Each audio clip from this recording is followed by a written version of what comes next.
Hello everyone, welcome back to BSW Academy, and yes, this is Sutarma, your sociology teacher. So finally, പരീക്ഷാ കാലം വന്നെത്തിയിട്ടുണ്ട്.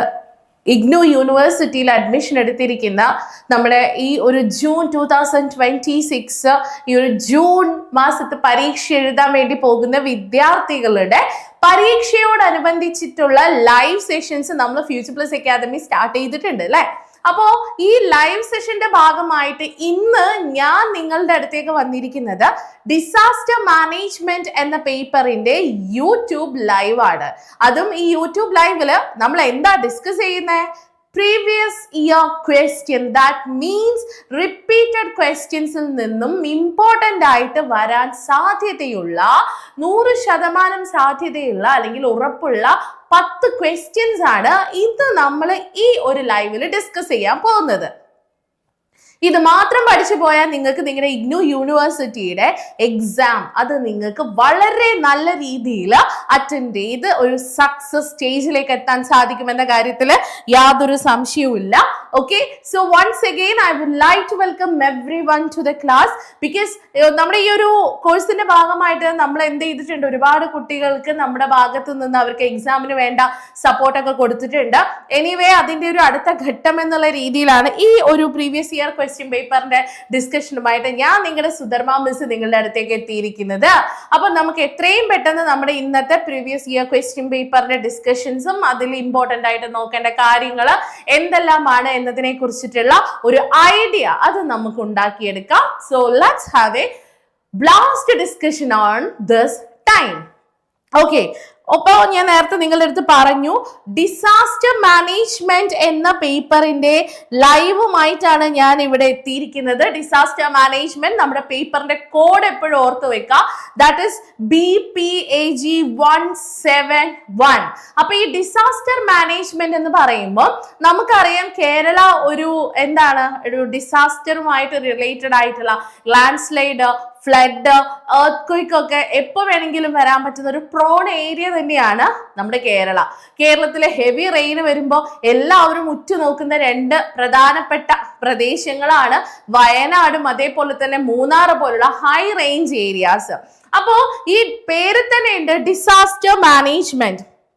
ഈ ഒരു management disaster വരുന്ന സമയത്ത് അല്ലെങ്കിൽ നമുക്ക് വാർണിംഗ്സ് എന്തെല്ലാമാണ്, നമ്മൾ ഏതൊക്കെ തരത്തിലുള്ള പ്രിപ്പറേഷൻ ആണ് നമ്മൾ സ്വീകരിക്കേണ്ടത്, എന്താണ് മാൻമെയ്ഡ് അല്ലെങ്കിൽ ഡിസാസ്റ്റർ, എന്താണ് ഹ്യൂമൻ മെയ്ഡ് ഡിസാസ്റ്റേഴ്സ് എന്ന് പറയുന്നത്, കമ്മ്യൂണിറ്റി ഡെവലപ്മെന്റ് പ്രോഗ്രാംസ് എന്തെല്ലാമാണ്, വൾനറബിലിറ്റി എന്നുകൊണ്ട് എന്താണ് ഉദ്ദേശിക്കുന്നത്, വൾനറബിലിറ്റിക്ക് കാരണമാകുന്ന അല്ലെ ഈ ഒരു ദുർബലാവസ്ഥയ്ക്ക് കാരണമാകുന്ന ഘടകങ്ങൾ ഏതെല്ലാമാണ്, ഇതൊക്കെയാണ് നമുക്ക് ഈ ഒരു പേപ്പറിൽ പ്രധാനമായിട്ടും പഠിക്കാനുള്ളത്. ഞാൻ ഇപ്പൊ പറഞ്ഞ കോൺസെപ്റ്റ് ഒക്കെ ഞാനൊരു 2-3 ഇയേഴ്സ് മുന്നേയുള്ള ക്വസ്റ്റ്യൻ പേപ്പേഴ്സ് നോക്കിയപ്പോൾ ഇതിലൊക്കെ നിരന്തരം ചോദിച്ച ചോദ്യങ്ങളാണ്. അതുമായി ബന്ധപ്പെടുത്തിയിട്ടുള്ള കോൺസെപ്റ്റ് ആണ് മിസ് ഇപ്പൊ നിങ്ങളുടെ അടുത്ത് പറഞ്ഞത്. ഓക്കെ, സോ നിങ്ങൾക്ക് ആദ്യം തന്നെ വിചാരിച്ചു ക്വസ്റ്റ്യൻ പേപ്പർ പരിചയപ്പെടുത്താം. ഓൾറെഡി നമ്മുടെ സെക്കൻഡ് ഇയേഴ്സിനുള്ള അല്ലെങ്കിൽ BA സോഷ്യോളജി സെക്കൻഡ് ഇയേഴ്സിന്റെ വളരെ ഇമ്പോർട്ടന്റ് ആയിട്ടുള്ള പേപ്പറാണ് ഡിസാസ്റ്റർ മാനേജ്മെന്റ് എന്ന് പറയുന്നത്. അപ്പൊ ഈ പേപ്പർ ഓൾറെഡി എന്താണ്, ഈ പേപ്പറിന്റെ എക്സാം എഴുതാൻ പോയിട്ടില്ലെങ്കിലും IGNOU യൂണിവേഴ്സിറ്റിയുടെ പരീക്ഷ എഴുതാൻ വേണ്ടി പോയിട്ട് കുട്ടികൾക്ക് ഏകദേശം ഇതിന്റെ ഒരു പാറ്റേൺ, ഇതിന്റെ ഒരു രീതി എന്താണെന്ന് അറിഞ്ഞിട്ടുണ്ടാവും. അപ്പൊ ഇങ്ങനെയാണ് ഏകദേശം following the questions in about 400 words അല്ലെ, 400 വാക്കിന് നമ്മൾ ഉത്തരങ്ങൾ എഴുതിയേ മതിയാവൂ. And by selecting at least 2 questions from each section, A, B എന്ന 2 സെക്ഷൻസ് ഉണ്ടായിരിക്കും. അതെന്ന് നിങ്ങൾ 2 ക്വസ്റ്റ്യൻസ് എന്തായാലും ഓരോ സെഷന് എഴുതിയിരിക്കണം. അപ്പൊ ഇങ്ങനെ ഒരു പാറ്റേൺ പ്രധാനമായിട്ട് നമുക്ക് കാണാൻ സാധിക്കുന്നുണ്ട്. What do you understand by disaster? Like ഇങ്ങനെ ഒരു ക്വസ്റ്റ്യൻ പാറ്റേൺ, അതും 20 മാർക്കിന്റെ ക്വസ്റ്റ്യൻ പാറ്റേൺ നമുക്ക് ഇവിടെ കാണാൻ പറ്റും. സം ടൈം നമ്മളുടെ അടുത്ത് ഷോർട്ട് നോട്ട്സ് അവർ എഴുതാൻ പറയും, അതും 20 മാർക്കിന്റെ തന്നെയായിരിക്കും. ഷോർട്ട് നോട്ട്സിൽ എങ്ങനെയാണ് 10+10 എന്നുള്ള രീതിയിലാണ് നമുക്ക് ക്വസ്റ്റ്യൻസ് ഉണ്ടാവാറുള്ളത്. 10 മാർക്കിന്റെ 2 കോൺസെപ്റ്റ് തരും, അത് എക്സ്പ്ലെയിൻ ചെയ്യാറാണ് പതിവ്. ഓക്കെ, അപ്പൊ അങ്ങനെയാണെങ്കിൽ നമുക്ക് ഡിസ്കസ് ചെയ്താലോ? അധിക സമയമൊന്നും എടുക്കേണ്ട. ഡിസാസ്റ്റർ മാനേജ്മെന്റ് എന്ന പേപ്പറിൽ വരാൻ സാധ്യതയുള്ള 10 പ്രധാനപ്പെട്ട ഭാഗങ്ങളും ക്വസ്റ്റ്യൻസും ആണ് ഇന്ന് നമ്മൾ ഡിസ്കസ് ഇവിടെ ചെയ്യുന്നത്. So moving on to the first question. Here is the first question, which is what do you understand by a disaster? ഒരു ഡിസാസ്റ്റർ എന്നുകൊണ്ട് നിങ്ങൾ എന്താണ് ഉദ്ദേശിക്കുന്നത്?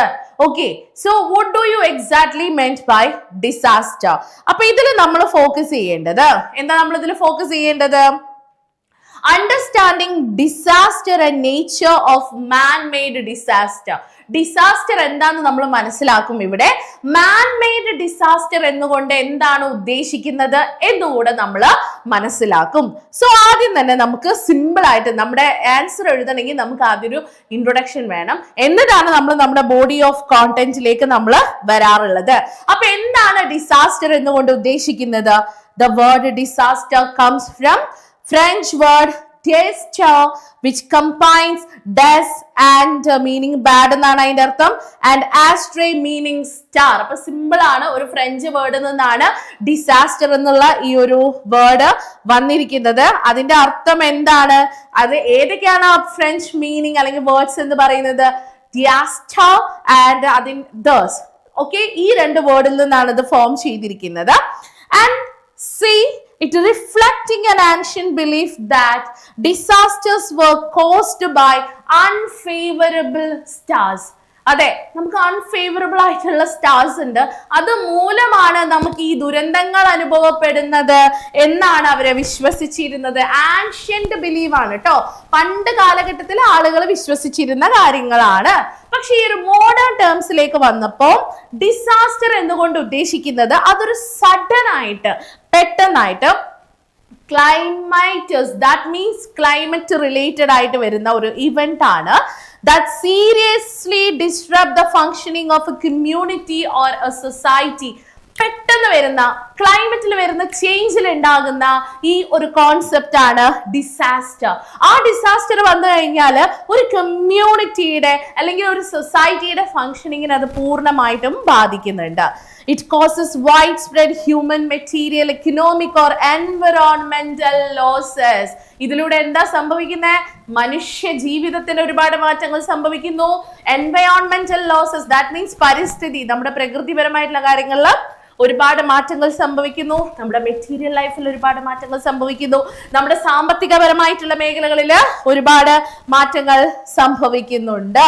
ആൻഡ് ഓൾസോ ഒരുപാട് ആളുകളുടെ ഓൺ റിസോഴ്സസ് ഒക്കെ ഈ ഡിസാസ്റ്റർ ക്വിക്കായിട്ട് ക്ലൈമറ്റിൽ വരുന്ന ചേഞ്ചിൽ നഷ്ടപ്പെട്ടു പോകുന്നുണ്ട്. അപ്പോ ലൈവിൽ ഒരുപാട് പേര് വന്നിട്ടുണ്ടാവും അല്ലെ? വന്ന കുട്ടികളൊക്കെ ജസ്റ്റ് മിസ്സിനൊരു കമന്റ് ചെയ്യാം, മെസ്സേജ് അയക്കാം, എന്തൊക്കെ കാര്യങ്ങളാണ് എടുക്കുന്നത്, അതിൽ എന്തെങ്കിലും സംശയം ഉണ്ടെങ്കിൽ മിസ്സിന്റെ അടുത്ത് പറയാൻ മറക്കരുത്.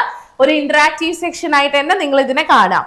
എനിവേ, 2005 ഡിസാസ്റ്റർ മാനേജ്മെന്റ് ആക്ട് പാസ്സാക്കിയത്. ആ ആക്ട് അനുസരിച്ച് disaster is a catastrophe or mishap arising from the natural or man-made causes. അതായത് ഡിസാസ്റ്റർ എന്നുകൊണ്ട് ഉദ്ദേശിക്കുന്നത് എന്താണ്? മനുഷ്യ കാരണങ്ങൾ കൊണ്ടോ അല്ലെങ്കിൽ പ്രകൃതിപരമായിട്ടുള്ള കാരണങ്ങൾ കൊണ്ടോ ഉണ്ടാകുന്ന ഒരു ഒരു ദുരന്തമായിട്ട് നമുക്ക് ഡിസാസ്റ്ററിനെ കാണാൻ വേണ്ടി പറ്റും. ഇതിലൂടെ നമുക്ക് എന്തൊക്കെ റിസൾട്ടാ സംഭവിക്കുന്നത്? Substantial loss of life, human suffering or damage to property and the environment. അപ്പോൾ മനുഷ്യന്റെ ലൈഫ് നഷ്ടപ്പെടുന്നു, നമ്മുടെ എൻവയോൺമെന്റിന്റെ ഡാമേജ് സംഭവിക്കുന്നു. ഇതൊക്കെയാണ് ഡിസാസ്റ്ററുമായിട്ട് പഠിക്കാനുള്ളത്. അപ്പൊ ഇത് ഡിസാസ്റ്ററിനെ കുറിച്ച് ജസ്റ്റ് ഒരു ഇൻട്രൊഡക്ഷൻ മാത്രം. ഇനി നമുക്ക് നോക്കാനുള്ളത് ഡിസാസ്റ്റർ 2 തരത്തിലുണ്ട്, മാൻമെയ്ഡ് ആൻഡ് നാച്ചുറൽ. അപ്പൊ നമുക്ക് ആദ്യം nature of manmade disaster, manmade ഡിസാസ്റ്ററിന്റെ നേച്ചർ എന്താണെന്ന് നോക്കാം. It is also known as technological disaster. Man-made disaster നെ നമ്മൾ technological disaster എന്ന പേരിലും അറിയപ്പെടുന്നുണ്ട്. കാരണം ഈ ഡിസാസ്റ്റർ ഉണ്ടാവുന്നത് എങ്ങനെയൊക്കെയാണ്? Caused by human activities and usually occur in or near human settlements. മനുഷ്യന്റെ പ്രവർത്തന ഫലമായിട്ട് മനുഷ്യന്റെ താമസ ഏരിയകളിൽ, താമസ സ്ഥലങ്ങളിൽ തന്നെയാണ് ഇത്തരത്തിലുള്ള ഡിസാസ്റ്റർ പൊതുവെ ഉണ്ടാകാറുള്ളത്. ഓക്കെ, അപ്പൊ മനുഷ്യ പ്രവർത്തന ഫലമായി human settlement, near human settlement, അവിടെയാണ് നമുക്ക് ഈ ഒരു ഡിസാസ്റ്ററിന്റെ റിസൾട്ട് കാണപ്പെടുന്നത്. The key element distinguishing them from the natural disaster is human intent or negligence. Natural disaster, ഇപ്പൊ ലാൻഡ് സ്ലൈഡ് ഒക്കെ പോലെ, earthquake ഒക്കെ പോലെ, ഫ്ലഡ് ഒക്കെ പോലെയുള്ള നാച്ചുറൽ ഡിസാസ്റ്ററിൽ നിന്നും എങ്ങനെയാണ് ഈ ഹ്യൂമൻ മെയ്ഡ് ഡിസാസ്റ്റർ വ്യത്യസ്തമാകുന്നത്? മനുഷ്യന്റെ അവഗണന, മനുഷ്യന്റെ എൻക്രോച്ച്മെന്റ് ആക്ടിവിറ്റീസ്, ഇതുമൂലമാണ് മാൻ മെയ്ഡ് ഡിസാസ്റ്റർ പൂർണ്ണമായിട്ടും ഉണ്ടാകുന്നത്. സോ മാൻ മെയ്ഡ് ഡിസാസ്റ്ററിനെ നമുക്ക് പലതായിട്ട് ക്ലാസിഫൈ ചെയ്യാൻ വേണ്ടി സാധിക്കും. അത് ഏതൊക്കെയാണ് നോക്കിയാലോ? മാൻ മെയ്ഡ് ഡിസാസ്റ്ററിന്റെ ക്ലാസിഫിക്കേഷൻ മാൻ മെയ്ഡ് ഡിസാസ്റ്ററിനെ കുറിച്ച് നിരന്തരം സൂചിപ്പിക്കുന്നതാണ്. So the classification is complex emergency and conflict. Okay, എന്താണ് complex emergencies and conflict? These involves a break down of authority due to internal or external conflict leading to large scale violence, loss of life, the displacement of population. That means നമ്മുടെ രാജ്യത്ത് നടക്കുന്ന അതോറിറ്റീസിന്റെ ഇടയിൽ ഒരു structure ഉണ്ട്. ആ structure നഷ്ടമാകുമ്പോൾ അവിടെ violence ഉണ്ടാവുന്നു, ജനങ്ങൾക്ക് പ്രശ്നം വരുന്നു, ജനങ്ങൾ സ്ഥലം മാറി പോകുന്നു. മറ്റൊന്ന് ഫാമിൻസ്, ക്ഷാമം. സോ ഇതും ഈ ഒരു കോംപ്ലക്സ് ഡിസാസ്റ്ററിൽ പെടുന്ന ഒന്നാണ്. ഇതിന് ഒരുപാട് കാരണങ്ങളുണ്ട്. ഫാമിൻ ഉണ്ടാവാൻ ഒരുപാട് കാരണങ്ങളുണ്ട്. എന്തെല്ലാമാണത്? ക്രോപ്പ് ഫെയിലിയർ, വിളനാശം, ഗവൺമെന്റ് പോളിസി ഫെയിലിയർ. എല്ലാ പ്രാവശ്യവും ഇലക്ഷൻ കഴിഞ്ഞ് ഗവൺമെന്റ് വരുമ്പോൾ എല്ലാവരും എന്ത് പറയും? ഞങ്ങൾ ഇന്ന കാര്യങ്ങളൊക്കെ ചെയ്യും എന്ന് പറയാറുണ്ട്. പക്ഷെ അൺഫോർച്ചുനേറ്റ്ലി ഇതൊന്നും ചെയ്യാൻ ഗവൺമെന്റിന് സാധിക്കാറില്ല. അപ്പൊ ഗവൺമെന്റിന്റെ പോളിസി ഫെയിലിയർ, എക്സ്ട്രീം പോവർട്ടി, വലിയ രീതിയിലുള്ള ദാരിദ്ര്യം, leading acute food shortage and increased mortality. അപ്പൊ ഈ ഒരു ദാരിദ്ര്യമൊക്കെ എന്തിലേക്കാണ് നയിക്കുന്നത്? ഫുഡ് ഷോർട്ടേജിലേക്കും, അതേപോലെ തന്നെ അത് മരണനിരക്ക് കൂടുന്നതിനും കാരണമാകുന്നുണ്ട്. മറ്റൊന്ന് ഇൻഡസ്ട്രിയൽ ആൻഡ് ടെക്നോളജിക്കൽ ആക്സിഡൻസ് ആണ്. ഇപ്പോൾ ടൗൺ അല്ലെങ്കിൽ അർബൻ ഏരിയാസിലൊക്കെ വ്യവസായശാലകളിൽ ഒരുപാട് പ്രശ്നം ഉണ്ടാവാറുണ്ട്. അതാണ് മാൻമെയ്ഡ് ഡിസാസ്റ്ററിൽ പെടുന്നത്. These include explosions like chemical or nuclear explosions, accident release of hazardous substances and mine collapses. അല്ലെ, ഇപ്പൊ മൈൻ, ഈ പറയുന്ന മൈൻസ് ഒക്കെ കൊളാപ്സ് ആവുക, വളരെ ഹസാഡസ് ആയിട്ടുള്ള ഒരുപാട് ഡിസാസ്റ്റേഴ്സ് നമ്മുടെ ചുറ്റും നടക്കുന്നുണ്ട്. അതിനൊരു എക്സാമ്പിൾ ഇവിടെ പ്രൊവൈഡ് ചെയ്തിട്ടുണ്ട്. Chemical pollution can lead to permanent health damage and environmental degradation. Chemical pollution, നമ്മുടെ വ്യവസായശാലകളിൽ നിന്ന് വരുന്ന മലിന വ്യവസ്ഥിതിയിലെ മലിനീകരണം എന്ന് പറയുന്നത്, അതെന്താ സംഭവിക്കുന്നത്? നമ്മുടെ എൻവയോൺമെന്റിനെ വലിയ രീതിയിൽ തന്നെ അത് ബാധിക്കുന്നുണ്ട്. എൻവയോൺമെന്റ് ഡീഗ്രഡേഷന്, എൻവയോൺമെന്റിൽ ഡാമേജ് വരുത്താൻ അത് കാരണമായിട്ടുണ്ട്.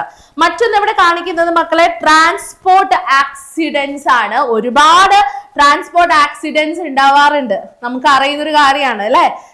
ഏതൊക്കെ തരത്തിലാണുള്ളത്? Just like air, rail, water and road accidents, often involving the bulk transportation of hazardous chemicals. ഒരുപാട് ഹസാഡസ് ആയിട്ടുള്ള, വളരെ ത്രെട്ടൺ ആയിട്ടുള്ള കെമിക്കൽസ് ഒക്കെ വൺ പ്ലേസിൽ നിന്ന് മറ്റൊരു പ്ലേസിലേക്ക് ട്രാൻസ്പോർട്ട് ചെയ്യുന്ന സമയത്താണ് ഇത്തരത്തിലുള്ള ആക്സിഡൻസ് നടക്കുന്നതെങ്കിൽ ഒരുപാട് ഹ്യൂമൻ ബീയിങ്ങിന്റെ ലൈഫ് തന്നെ അവിടെ എന്തായി മാറുകയാണ്? നഷ്ടപ്പെടുകയാണ് ചെയ്യുന്നത്. അതാണ് മാൻ മെയ്ഡ് ഡിസാസ്റ്റേഴ്സിന്റെ ഭാഗമാണെന്ന് പറയാനുള്ള കാരണം. മറ്റൊന്ന് എൻവയോൺമെന്റൽ ഡിഗ്രഡേഷൻ ആണ്. Human induced activities such as pollution, മനുഷ്യ പ്രവർത്തനത്തിന്റെ ഭാഗമായിട്ട് വരുന്ന പൊല്യൂഷൻ, ആസിഡ് റെയിൻ ഇല്ലേ, അതായത് അമ്ലമഴ, and the contamination of atmosphere with noxious gases contribute significantly to man-made disaster. അപ്പൊ ഈ അമ്ലമഴ പോലെയുള്ള വളരെ പോയിസണസ് ആയിട്ടുള്ള ഗ്യാസസ് ഫോം ചെയ്യുന്നതൊക്കെ മനുഷ്യന്റെ പ്രവർത്തന ഫലമായിട്ടുണ്ടാകുന്ന ഡിസാസ്റ്റേഴ്സിന് കാരണമാണ്. അപ്പൊ നിങ്ങൾക്ക് ഇപ്പൊ എന്ത് മനസ്സിലായി? എന്താണ് ഡിസാസ്റ്റർ എന്നും ഈ മാൻമെയ്ഡ് ഡിസാസ്റ്റർ എന്ന് പറഞ്ഞാൽ എന്താണ്, അതിന്റെ ടൈപ്സ് എന്താണെന്ന് മനസ്സിലായി. ഇനി നമുക്ക് രണ്ടാമത്തെ ചോദ്യത്തിലേക്ക് പോകാം. So what about the second question? The second question is both natural and man-made factors contribute to disaster vulnerability. Elaborate. നേരത്തെ പറഞ്ഞതിന്റെ മറ്റൊരു തലത്തിലുള്ള ചോദ്യം. സി, രണ്ട് ഫാക്ടേഴ്സും ഉണ്ട്. ഒന്ന് നാച്ചുറൽ ആണ്, മറ്റൊന്ന് മാൻ മെയ്ഡ് ഫാക്ടേഴ്സ് ആണ്. ഒന്ന് നാച്ചുറൽ ഫാക്ടേഴ്സ് ആണ്, മറ്റൊന്ന് മാൻ മെയ്ഡ് ഫാക്ടേഴ്സ്. ഇത് രണ്ടും എന്തിന് കാരണമാകുന്നുണ്ട്? ഡിസാസ്റ്റർ വൾനറബിലിറ്റിക്ക് കാരണമാകുന്നുണ്ട്. എക്സ്പ്ലെയിൻ ചെയ്യാം. അപ്പൊ നിങ്ങൾ ആദ്യം വൾനറബിലിറ്റി എന്താന്ന് പഠിക്കണം ആദ്യം. പിന്നീട് നിങ്ങൾ മാൻ മെയ്ഡ് ഡിസാസ്റ്ററും അതേപോലെ തന്നെ നേച്ചർ ഡിസാസ്റ്ററിനെ കുറിച്ചിട്ടും അല്ലെങ്കിൽ നാച്ചുറൽ ഡിസാസ്റ്ററിനെ കുറിച്ചിട്ടും നിങ്ങൾ കൂടുതലായിട്ട് കാര്യങ്ങൾ മനസ്സിലാക്കണം അല്ലെ. അപ്പൊ അത് എന്തൊക്കെയാണ് എന്ന് നമുക്ക് നോക്കാം. സോ ഫസ്റ്റ് നമുക്ക് വൾനറബിലിറ്റി എന്താണെന്ന് പഠിക്കാം. Okay, are you ready? അപ്പൊ എന്താ വൾനറബിലിറ്റി? നമുക്കൊരു ദുരന്തം നടന്നു കഴിഞ്ഞാൽ അത് ബാധിക്കുന്ന ഒരുപാട് കമ്മ്യൂണിറ്റീസ് ഉണ്ടാവും. ഇപ്പം നമ്മുടെ വയനാട്ടിൽ ലാൻഡ് സ്ലൈഡ് ഒക്കെ നടന്ന സമയത്ത് ആ ലാൻഡ് സ്ലൈഡിൽ ഒട്ടനവധി ആളുകളാണ് മരണപ്പെട്ടത്. അപ്പൊ അവരത് കംപ്ലീറ്റ്ലി എഫക്ട് ചെയ്തിട്ടുണ്ട്, അവരത് കംപ്ലീറ്റ്ലി ബാധിച്ചിട്ടുണ്ട്. അപ്പൊ ആ വൾനറബിൾ ആയിട്ടുള്ള അത്തരം സിറ്റുവേഷനിലൂടെ കടന്നുപോയ ഒരു കമ്മ്യൂണിറ്റി. അപ്പോൾ വൾനറബിലിറ്റി റെപ്രസെന്റ്സ് എന്നുകൊണ്ട് എന്താണ് ഉദ്ദേശിക്കുന്നത്? എ കമ്മ്യൂണിറ്റി എന്താണ്? The susceptible to being affected by disaster. അപ്പൊ ഈ ഒരു ഡിസാസ്റ്റർ മൂലം അത് ഏറ്റവും കൂടുതൽ എഫക്ട് ചെയ്യുന്ന, അത് ഏറ്റവും കൂടുതൽ ബാധിക്കുന്ന കമ്മ്യൂണിറ്റിയാണ് നമ്മൾ വൾനറബിൾ എന്നുകൊണ്ട് ഉദ്ദേശിക്കുന്നത് അല്ലെ. Both natural and man made factors interact to determine this vulnerability. ഈ ഒരു വൾനറബിലിറ്റിയെ നിർണ്ണയിക്കുന്നത് രണ്ട് ഘടകങ്ങളാണ്. ഒന്ന് മാൻമെയ്ഡും മറ്റൊന്ന് നാച്ചുറൽ ഡിസാസ്റ്ററും. ഓക്കെ, അപ്പോ ഈ ഒരു ദുരന്തത്തിന്റെ ഭാഗമായിട്ട് അത് ഏറ്റവും കൂടുതൽ എഫക്ട് ചെയ്യുന്ന, ബാധിക്കുന്ന കമ്മ്യൂണിറ്റിയാണ് നമ്മൾ വൾനറബിൾ എന്നുകൊണ്ട് ഉദ്ദേശിക്കുന്നത്. വൾനറബിൾ കമ്മ്യൂണിറ്റിയിലേക്ക് നയിക്കുന്നത് രണ്ട് ഘടകങ്ങളാണ്: human made disaster, natural disaster. അപ്പൊ നമുക്ക് ആദ്യം ദ നാച്ചുറൽ ജിയോഗ്രഫിക്കൽ ഫാക്ടേഴ്സ് എന്തൊക്കെയാണെന്ന് നോക്കാം. പ്രകൃതിദത്തമായിട്ടുള്ള ഘടകങ്ങൾ എങ്ങനെയാണ് വൾനറബിലിറ്റിയിലേക്ക് നയിക്കുന്നത്? ഒന്ന്, നമ്മുടെ ecosystem ഫ്രാഗിലിറ്റി. Okay, the areas like coastal zones, wetlands and coastal reefs act as natural buffers. However, global warming and rising sea levels threaten these ecosystem. നമുക്കറിയാലോ കോസ്റ്റൽ സോൺസ്, തീരദേശങ്ങളിലൊക്കെ താമസിക്കുന്ന ആളുകളുടെ ലൈഫ് എന്ന് പറയുന്നത് എപ്പോഴും ഡേഞ്ചർ തന്നെയായിരിക്കും. എന്തുകൊണ്ടാണ്? Y danger? ബിക്കോസ് ഏത് സമയം വേണമെങ്കിലും സുനാമി പോലെയുള്ള പ്രകൃതിക്ഷോഭങ്ങള് അല്ലെങ്കിൽ പ്രകൃതി പ്രതിഭാസങ്ങള്, നല്ല സ്റ്റോം അല്ലെ, ഈ പറയുന്ന ചുഴലിക്കാറ്റ്, കൊടുങ്കാറ്റ്, ഇതൊക്കെ ഏറ്റവും കൂടുതൽ ഇവരെ എഫക്ട് ചെയ്യാറുണ്ട്. വെറ്റ്ലാൻഡ്സിൽ ഫ്ലഡ് ഒക്കെ ഏറ്റവും കൂടുതൽ ബാധിക്കുന്നത്, കോറൽ റീഫ് ആൻഡ് ഓൾസോ ഇതൊക്കെ നമ്മുടെ എക്കോസിസ്റ്റത്തിനെ വലിയ രീതിയിൽ തന്നെ ത്രെട്ടൺ ചെയ്യാറുണ്ട്. മറ്റൊന്ന് നമ്മുടെ ഫിസിയോഗ്രഫിയാണ്. എന്താണ് ഇവിടെ? Living in risk, high risk physical location. നല്ല റിസ്ക് ഉള്ള നമ്മുടെ ഭൂമിശാസ്ത്രപരമായിട്ടുള്ള മേഖലകളിൽ ജീവിക്കുന്ന ആളുകളെ സംബന്ധിച്ചിടത്തോളം അത് ഭയങ്കര ചാലഞ്ചാണ്. അപ്പൊ നിങ്ങളായിരിക്കും അങ്ങനെ ഹൈ റിസ്ക് ഉള്ള ഏരിയയിൽ നമ്മൾ എവിടെയാ താമസിക്കുന്നത്? എടാ, നമ്മൾ ഈ കുന്നിൻ മുകളിൽ പോയി താമസിക്കാറില്ലേ? കുന്നിൻ മുകളിൽ താമസിക്കുന്ന സ്റ്റീപ്പ് ഏരിയാസിലൊക്കെ താമസിക്കുന്ന ആളുകളെ സംബന്ധിച്ചിടത്തോളം ഏതൊരു പ്രകൃതിയിൽ വരുന്ന എന്തൊരു മാറ്റം അവരെ ഏറ്റവും കൂടുതൽ ബാധിക്കാറുണ്ട്. So such as the steep mountainous slopes prone to the landslides or low lying flood plains അല്ലെ. ഇപ്പൊ ഫ്ലഡ് പ്ലെയിൻസ് എന്ന് പറഞ്ഞാൽ നമ്മൾക്കറിയാം എന്താണ്, വെള്ളപ്പൊക്ക മേഖലകള്, ലോ ലെയിങ് വെള്ളപ്പൊക്ക മേഖലകള്, അതേപോലെ തന്നെ ഇത്തരത്തിലുള്ള പ്രോൺ ഏരിയാസ് ഉണ്ട്, landslide prone areas. So this naturally increase exposure to hazards. അപ്പൊ ഇത്തരത്തിലുള്ള ഹസാർഡ്സ് ഉണ്ടാവാനുള്ള കാരണം ഇങ്ങനെയുള്ള മേഖലകളില്, ഇങ്ങനെയുള്ള സ്റ്റീപ്പ് ഏരിയാസ്, കോസ്റ്റൽ ഏരിയാസ് ഒക്കെ ഹസാർഡ്സ് ഉണ്ടാവാനുള്ള കാരണമാകുന്ന പ്രദേശങ്ങളാണ്. So now just we had a discussion on the natural barriers ആണ്. ഇനിയിപ്പോ നമുക്ക് പഠിക്കാനുള്ളത് മാൻ മെയ്ഡ് സോഷ്യോ എക്കണോമിക് ഫാക്ടേഴ്സ് എന്തെല്ലാമാണ്, മനുഷ്യനിർമ്മിതമായിട്ടുള്ള എന്തെല്ലാം ഘടകങ്ങളാണ് ഇത്തരത്തില് നമ്മുടെ എന്തിനു കാരണം, വൾനറബിലിറ്റിക്ക് കാരണമാകുന്നത്. സോ അൺപ്ലാൻഡ് അർബനൈസേഷൻ, അൺപ്ലാൻഡ് നമുക്കറിയാം, നഗരങ്ങളുടെ വർധനവിനെയാണ് നമ്മൾ അർബനൈസേഷൻ എന്ന് പറയുന്നത്. ഒരുപാട് സൗകര്യങ്ങൾ വരുന്നു, കൂടുതൽ കെട്ടിടങ്ങൾ പടുത്തുയർത്തുന്നു. സോ അത് അൺപ്ലാൻഡ് അർബനൈസേഷൻ ആണെങ്കിലോ അത് ഒരു മാൻ മെയ്ഡ് ഫാക്ടർ ആണ്. The rapid rural to urban migration, അതായത് ഗ്രാമപ്രദേശങ്ങളിൽ നിന്നും ദ്രുതഗതിയിൽ ആളുകൾ അർബൻ ഏരിയസിലേക്ക് മൈഗ്രേറ്റ് ചെയ്യുന്നു, which lead to unmanageable urban congestion. നിങ്ങൾക്കറിയാം അർബൻ ഏരിയയിൽ ഭയങ്കര ട്രാഫിക് അനുഭവപ്പെടും നമുക്ക്. So this often result in the growth of informal settlements. അപ്പൊ അവിടെ അർബൻ ഏരിയയിലെ ആളുകളെ അഡ്ജസ്റ്റ് ചെയ്യുന്നതിലും അഫോർഡ് ചെയ്യുന്നതിനും ഒരു പരിമിതി ഉണ്ട്. ഇപ്പൊ പ്രോപ്പർ ആയിട്ട് നമുക്ക് എല്ലാവർക്കും അവിടെ വീടുണ്ടാക്കി റൂറൽ ഏരിയയിൽ നിന്ന് അർബൻ ഏരിയയിലേക്ക് മൈഗ്രേറ്റ് ചെയ്തു വരുന്ന ആളുകൾക്ക് നിൽക്കാൻ സാധിച്ചെന്ന് വരില്ല.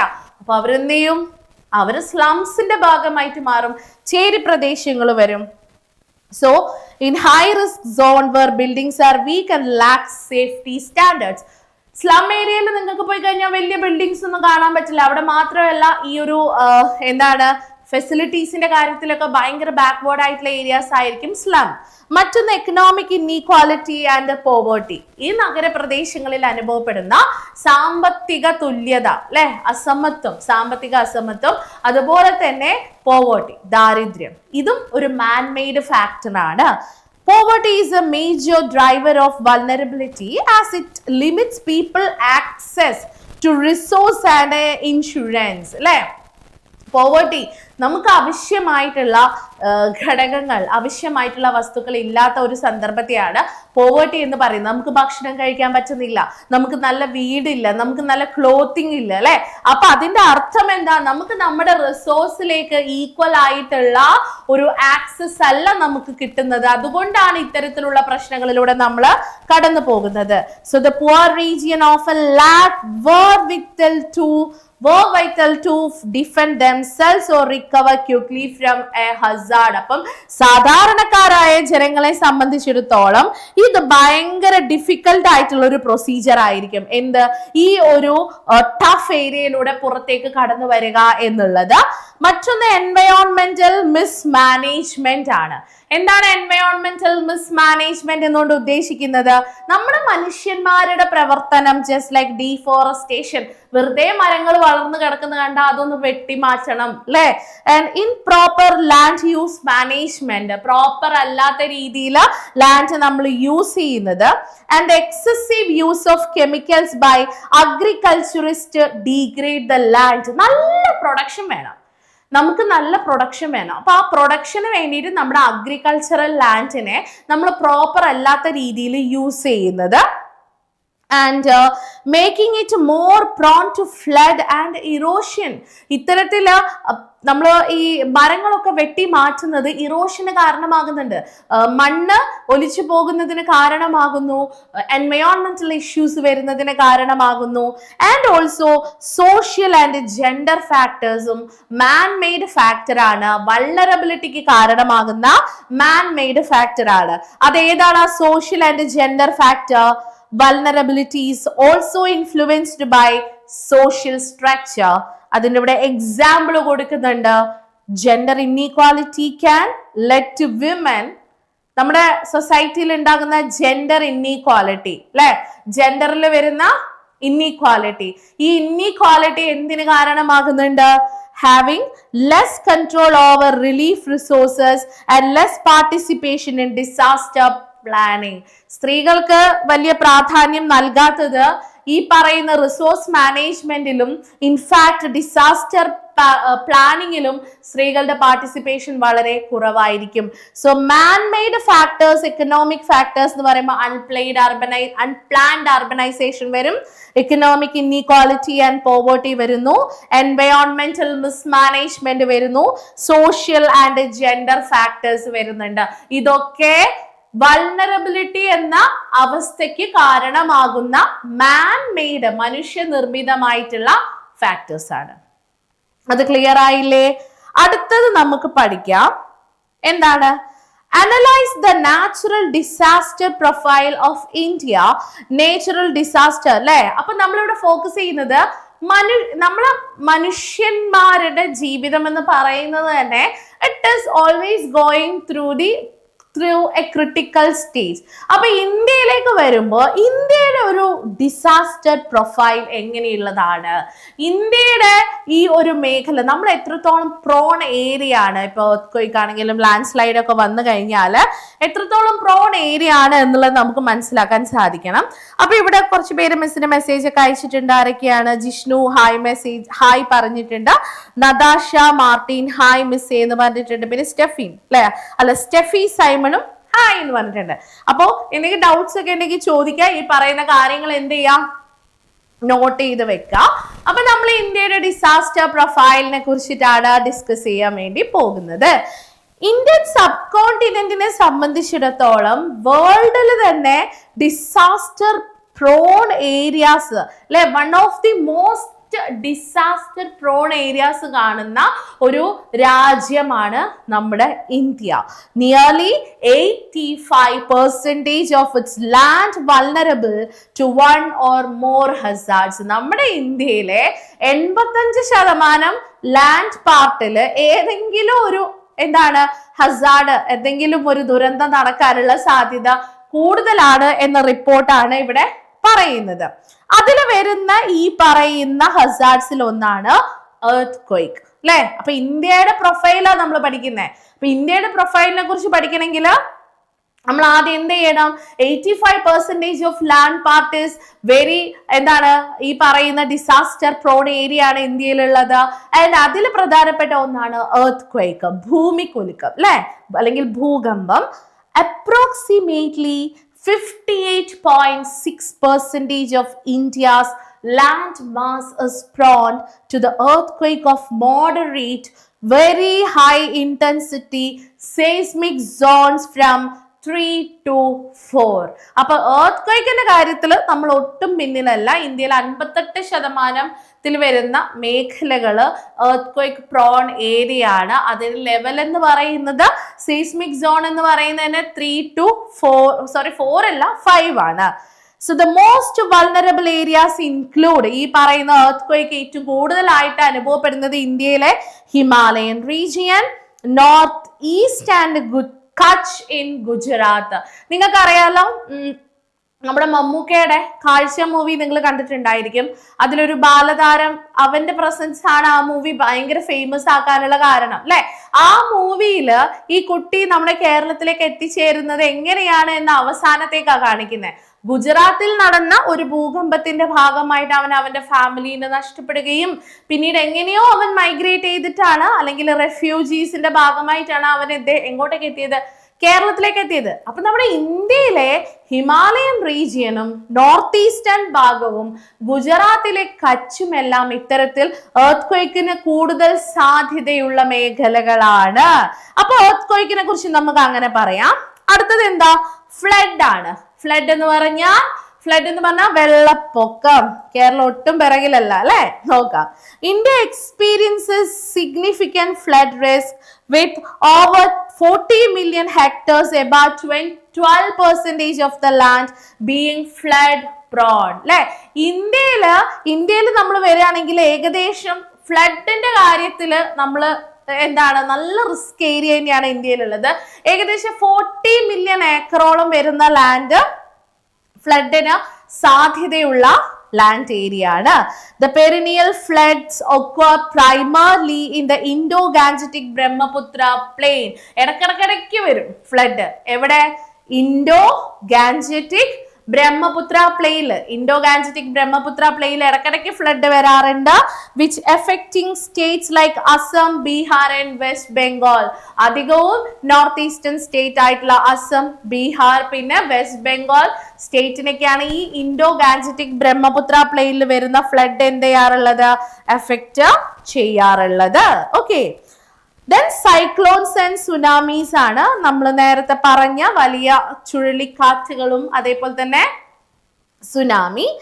India has A long cost line of about 7,516 kilometer, of which nearly 5,700 kilometer is vulnerable to cyclone and tsunami. ഇന്ത്യയിലെ കോസ്റ്റൽ ലൈൻ എന്ന് പറയുന്നത്, തീരപ്രദേശം എന്ന് പറയുന്നതിന് 7,516 കിലോമീറ്റർ ആണുള്ളത്. അതില് 5,700 കിലോമീറ്ററോളം വരുന്ന ഏരിയ ഈ പറയുന്ന സൈക്ലോണിനും സുനാമിക്കൊക്കെ സാധ്യതയുള്ള ഏരിയ ആണ്. സന്തോഷമായല്ലോ. The east coast is generally more susceptible to severe cyclonic activity than the west coast. ഇന്ത്യക്ക് ഒരു ഈസ്റ്റ് കോസ്റ്റ് ഉണ്ട്, വെസ്റ്റ് കോസ്റ്റ് ഉണ്ട്. ഈ വെസ്റ്റേൺ പശ്ചിമ തീര പ്രദേശങ്ങളെക്കാളും സൈക്ലോൺ ഏറ്റവും കൂടുതൽ കാണപ്പെടുന്നത് നമ്മുടെ കിഴക്കൻ തീരപ്രദേശങ്ങളിലായിട്ടാണ് കാണപ്പെടുന്നത്. മറ്റൊന്ന് വരൾച്ചയാണ്. അടുത്ത പ്രധാനപ്പെട്ട ഇന്ത്യയിൽ കാണപ്പെടുന്ന ഒരു എന്താണ് ഈ പറയുന്ന ഹസാർഡസ് അല്ലെ, അത് വരൾച്ച. About 68% of India's cultivable area is vulnerable to droughts, affecting roughly 50 million people annually. നമുക്കറിയാം ഇന്ത്യ ഒരു അഗ്രേറിയൻ കൺട്രി ആണ്. ആ അഗ്രേറിയൻ രാജ്യത്തിൽ 68% വരുന്ന കൾട്ടിവബിൾ ഏരിയാസ്, ഇന്ത്യയുടെ ഏരിയാസിൽ നമുക്ക് ഈ പറയുന്ന വരൾച്ച ഡ്രോട്ട് കാണപ്പെടുന്നുണ്ട്. അത് ഏകദേശം ഇന്ത്യയിലെ 50 മില്യൺ പീപ്പിൾ ജനങ്ങളെ തന്നെ എന്ത് ചെയ്യാറുണ്ട്, എഫക്ട് ചെയ്യാറുണ്ട്. അനദർ ഇമ്പോർട്ടൻറ്റ് ഇഷ്യൂ, എൻവയോൺമെന്റൽ issue problem, landslide and avalanche അല്ലെ. എന്താണ് എവലാഞ്ചസ്? എന്താണ് എവലാഞ്ചസ് എന്ന് പറയുന്നത്? നമുക്കറിയാലോ, കാറ്റ്, ഈ പറയുന്ന ഉരുൾപൊട്ടലൊക്കെ. So hilly regions including the Himalayas, Western Ghats and Nilgiris are highly prone to land. ഏറ്റവും കൂടുതൽ ഇത്തരത്തിലുള്ള പ്രോൺ ഏരിയാസ് ആണ് ഹില്ലി ഏരിയാസ്. ഹിമാലയം, വെസ്റ്റേൺ ഘട്ട്, നീലഗിരി ഭാഗത്തൊക്കെയുള്ള ആളുകൾക്ക് ഏറ്റവും കൂടുതൽ പേടി എന്താണ്? ഈ പറയുന്ന ലാൻഡ് സ്ലൈഡ് തന്നെയാണ് അവരുടെ ഏറ്റവും വലിയ പേടി, സ്വപ്നം. ഏരിയാസ് അബൌവ് 3,500 എന്താണ് മീറ്ററിന് മുകളിലുള്ള സ്ഥലങ്ങളിൽ in mountainous region also face frequent snow avalanches അല്ലെ. ഈ പറയുന്ന സ്നോ അവലാഞ്ചസ് നമുക്ക് എവിടെ കാണാൻ വേണ്ടി പറ്റും? ഈ പറയുന്ന മൗണ്ടൈൻ ഏരിയാസിൽ, റീജിയൻസിൽ നമുക്ക് കാണാൻ സാധിക്കുന്നതാണ്. Then extreme temperature. നമ്മളിപ്പം ഒരു കനത്ത വേനലിൽ നിന്ന് ജസ്റ്റ് ഇപ്പം മൺസൂണിലേക്ക് എത്തിയതേ ഉള്ളൂ. അപ്പൊ ടെമ്പറേച്ചർ എക്സ്ട്രീം ലെവലിലായാൽ എത്രത്തോളം ബുദ്ധിമുട്ടുണ്ടാവുമെന്ന് നമുക്ക് നന്നായിട്ട് അറിയാം. ശരിയല്ലേ പറഞ്ഞത്? ഇവിടെ പറയുന്നു India is increasingly facing heat waves, especially in northwestern and central region. ഇന്ത്യയുടെ ഇപ്പൊ നമ്മളിപ്പോ ഇങ്ങനെ ഒരു നോർത്ത്, സൗത്ത്, വെസ്റ്റ്, ഈസ്റ്റ്, ഇവിടെ ഏത് ഭാഗത്താണ് മെയിൻ ആയിട്ട് കാണപ്പെടുന്നത്? ഇന്ത്യയുടെ നോർത്ത് വെസ്റ്റേൺ ഈ പാർട്ടിൽ നല്ല ചൂട് അനുഭവപ്പെടാറുണ്ട്. അതേപോലെ തന്നെ സെൻട്രൽ പാർട്ടിലും അത്യാവശ്യം എക്സ്ട്രീം ടെമ്പറേച്ചർ ആയിരിക്കും.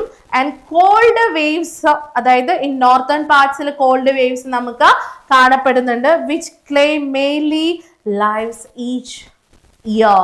ഓരോ വർഷം കൂടുന്തോറും ഒരുപാട് ആളുകൾ അവിടെ എന്ത് ചെയ്യുന്നുണ്ട്? ഈ ഒരു പ്രശ്നം മൂലം ബുദ്ധിമുട്ട് അനുഭവിക്കാറുണ്ട്. ഓക്കെ, അതാണ് അടുത്ത ഒരു പ്രധാനപ്പെട്ട കോൺസെപ്റ്റ് എന്ന് പറയുന്നത്. Now moving on to the next important question which is discuss the various factors of vulnerability and disaster vulnerability. അപ്പോ വൾണറബിലിറ്റിയുടെയും ഡിസാസ്റ്റർ വൾണറബിലിറ്റിയുടെയും വേരിയസ് ആയിട്ടുള്ള ഫാക്ടേഴ്സ് ഉണ്ട്.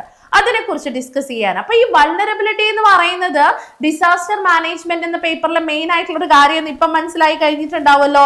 അപ്പൊ വൾണറബിലിറ്റി എന്താന്ന് നമ്മൾ ഓൾറെഡി പഠിച്ചു കഴിഞ്ഞു. ഒരു ഹസാർഡ് വരുന്ന സമയത്ത്, ഒരു ദുരന്തം വരുന്ന സമയത്ത് അതൊരു കമ്മ്യൂണിറ്റിയെയും ഇൻഡിവിജ്വലിനെയും അല്ലെ അവരുടെയൊക്കെ സിസ്റ്റത്തിനെ പൂർണ്ണമായിട്ടും അഫക്ട് ചെയ്യുമ്പോൾ അതൊരു വൾണറബിൾ കമ്മ്യൂണിറ്റി ആയിട്ട് മാറും. ഫോർ എക്സാമ്പിൾ, കോസ്റ്റൽ റീജിയനിൽ സുനാമി വന്നു കഴിഞ്ഞാൽ അവരൊരു വൾണറബിൾ കമ്മ്യൂണിറ്റി ആയിട്ട് മാറും. ഹില്ലി റീജിയനിൽ ലാൻഡ് സ്ലൈഡ് വന്നു കഴിഞ്ഞാൽ അവരൊരു വൾണറബിൾ കമ്മ്യൂണിറ്റി, കാരണം അവർക്കാണ് അതിന്റെ ആദ്യത്തെ ഇമ്പാക്ട്, അവർക്കാണ് ഏറ്റവും കൂടുതൽ അനുഭവിക്കേണ്ടി വരുന്നത്. It is not natural condition but a human dimension of disaster shaped by various economic, social, cultural and political factors. വെറും പ്രകൃതിദത്തപരമായിട്ടുള്ള കാരണങ്ങൾ കൊണ്ടല്ല ഒരു കമ്മ്യൂണിറ്റി വൾണറബിൾ ആയിട്ട് മാറുന്നത്, മറിച്ച് മനുഷ്യനിർമ്മിതമായിട്ടുള്ള കാരണങ്ങൾ കൊണ്ടും ഒരു കമ്മ്യൂണിറ്റി കൂടുതലായിട്ട് വൾണറബിൾ ആയിട്ട് മാറും എന്നുള്ളതാണ് യാഥാർത്ഥ്യം. അപ്പൊ വിഷ്ണുപ്രസാദ് ഒക്കെ ക്ലാസ് കാണുന്നുണ്ട്. വിഷ്ണുപ്രസാദ് മിസ്സിന്റെ അടുത്ത് ഹായ് പറഞ്ഞിട്ടുണ്ട്. ഹായ് വിഷ്ണു. അപ്പൊ ക്ലാസ് ഒക്കെ കാണുക, നന്നായിട്ട് എക്സാം ഒക്കെ എഴുതാൻ ശ്രമിക്കുക കേട്ടോ. അപ്പൊ നമ്മൾ പറഞ്ഞു മനുഷ്യനിർമ്മിതമായിട്ടുള്ള ഘടകങ്ങളും വൾണറബിലിറ്റിക്ക് കാരണമാകുന്നുണ്ട്. So here we are going to have a discussion on the types of vulnerability. Vulnerability എത്ര ടൈപ്പ് ഉണ്ട് നമ്മൾ പഠിക്കുന്നു. Vulnerability can be classified into several types based on what makes a community and susceptible to harm. പല തരത്തിലുള്ള vulnerability ഉണ്ടായിട്ടുണ്ട്. അതിനെ പല രീതിയിൽ നമ്മൾ ക്ലാസിഫൈ ചെയ്യുന്നുണ്ട്. അതിലൊന്ന് ഫിസിക്കൽ വൾണറബിലിറ്റി, മറ്റൊന്ന് economic vulnerability, then social vulnerability. അപ്പോ ഒരു കമ്മ്യൂണിറ്റിക്ക് ഒരു കമ്മ്യൂണിറ്റി ഫിസിക്കലി വൾണറബിൾ ആയിട്ട് മാറുക എന്നുകൊണ്ട് എന്താ ഉദ്ദേശിക്കുന്നത്? ഒരു ദുരന്തം വരുന്നു, വലിയൊരു ഹസാർഡ് സിറ്റുവേഷൻ അവര് വിധേയമാകുന്നു. അപ്പൊ അവിടെ എന്താ സംഭവിക്കുന്നത്? This involves weak building and infrastructure or living in areas prone to hazards like floodplains or steep slopes. അതായത് വീക്ക് ബിൽഡിങ്സും ഇൻഫ്രാസ്ട്രക്ചേഴ്സ് ഒക്കെ ആയിരിക്കും അവിടെ ഉണ്ടാവുക. കാരണം എന്താ, അവിടെ ഇടയ്ക്കിടയ്ക്ക് ലാൻഡ് സ്ലൈഡും അതേപോലെ തന്നെ കോസ്റ്റൽ റീജിയനിലൊക്കെ സുനാമി പോലെയുള്ള ഹൈ വേവ്സ് ഒക്കെ വരുന്ന പ്രശ്നം ഉണ്ടാകുമ്പോൾ അവിടെ ഫിസിക്കലി വൾണറബിൾ ആയിട്ടുള്ള ഏരിയാസ് ആയിരിക്കും. ബിക്കോസ് അവര് weak buildings and infrastructure or they might be living in areas prone to hazards like flood plains or steep slopes. ഇപ്പൊ സ്റ്റീപ്പ് സ്ലോപ്സിലൊക്കെ ജീവിക്കുന്ന ആളുകൾ, ഈ ഫ്ലഡ് പ്ലെയിൻസിലൊക്കെ ജീവിക്കുന്ന ആളുകളെ സംബന്ധിച്ചിടത്തോളം അതൊരു ഫിസിക്കൽ വൾണറബിൾ ആയിട്ടുള്ള ഏരിയ ആയിരിക്കും. എക്കണോമിക് വൾണറബിലിറ്റി എന്നുകൊണ്ട് എന്താ ഉദ്ദേശിക്കുന്നത്? നമുക്ക് ഒരുപാട് റിസോഴ്സസ് ഉണ്ട്. ആ റിസോഴ്സസിലേക്ക് നമുക്ക് തുല്യമായിട്ടുള്ള ആക്സസ് ഇല്ലാതെ വരുമ്പോഴാണ് പോവർട്ടി പോലെ, അൺഎംപ്ലോയ്മെന്റ് പോലെയൊക്കെയുള്ള സോഷ്യൽ ഇഷ്യൂസ് ഫോം ചെയ്യുന്നത്. അതുമായി ബന്ധപ്പെടുത്തിയിട്ടുള്ള വൾണറബിലിറ്റി ആണ് economic vulnerability. So this occurs when people have inadequate access to resource or live in poverty, limiting their ability to recover from a disaster. അവർക്കൊരു ഡിസാസ്റ്ററിന് recover ചെയ്യാൻ ബുദ്ധിമുട്ടായിരിക്കും. Economically vulnerable ആണ് അല്ലെ, അവര് ജീവിക്കുന്നത് ദാരിദ്ര്യത്തിലാണ്. അവരുടെ ഈ പറയുന്ന പെട്ടെന്നൊരു ഉരുൾപൊട്ടൽ ഉണ്ടായി കഴിഞ്ഞാൽ, പെട്ടെന്നൊരു സുനാമി ഉണ്ടായി കഴിഞ്ഞാൽ അവർക്ക് തിരിച്ചു വരിക എന്ന് പറയുന്നത്, ഒരു നോർമൽ ലൈഫ് റീസ്റ്റാർട്ട് ചെയ്യുക എന്ന് പറയുന്നത് ഭയങ്കര ബുദ്ധിമുട്ടുള്ള കാര്യമാണ്. അടുത്തത് social vulnerability. This is caused by the disintegration of local institution and social structure. നമുക്ക് കൃത്യമായിട്ടുള്ള ഒരു സാമൂഹിക ഘടന ഉണ്ടാകും. ആ സാമൂഹിക ഘടന നശിക്കുമ്പോഴാണ് നമുക്കുള്ള ഈ ഒരു സോഷ്യൽ വൾണറബിലിറ്റി പൂർണ്ണമായിട്ടും സംഭവിക്കുന്നത്. പിന്നെ ecological vulnerability, not economical. Ecological vulnerability എന്ന് പറയുന്നത് this results from the degradation of the environment and inability to protect it. നമ്മുടെ എൻവയോൺമെന്റ് ഇങ്ങനെ ഡീഗ്രഡേഷൻ നശിച്ചുകൊണ്ടിരിക്കുകയാണ്. നമുക്ക് ആ നശിച്ചുകൊണ്ടിരിക്കുന്ന പരിസ്ഥിതിയെ പ്രൊട്ടക്ട് ചെയ്യാൻ പറ്റുന്നില്ല. ഡീഫോറസ്റ്റേഷനിലൂടെ പരിസ്ഥിതി നശിക്കുന്നു, പൊല്യൂഷനിലൂടെ പരിസ്ഥിതി നശിക്കുന്നു. നമുക്ക് ആ പരിസ്ഥിതി എന്ത് ചെയ്യാൻ പറ്റുന്നില്ല, പൂർണ്ണമായിട്ടും പ്രൊട്ടക്ട് ചെയ്യാൻ പറ്റാത്തൊരവസ്ഥയിലേക്ക് വരുന്നു.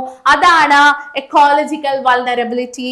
Moving on to the political vulnerability, this involves limited access to political power and representation. രാഷ്ട്രീയ പരമായിട്ടുള്ള കാര്യങ്ങളിൽ നമുക്ക് പരിമിതമായിട്ടുള്ള ആക്സസേ ഉണ്ടായിരിക്കുള്ളൂ, സമീപനമേ ഉണ്ടായിരിക്കുകയുള്ളൂ. And also limited access to political power and representation. രാഷ്ട്രീയപരമായിട്ടുള്ള കാര്യങ്ങളിൽ എല്ലാവർക്കും പ്രതിനിധികളാവാനുള്ള, റെപ്രസെന്റേറ്റീവ്സ് ആവാനുള്ള എന്തില്ല, റോൾ ഇല്ല. അതാണ് പൊളിറ്റിക്കൽ വൾനറബിലിറ്റി.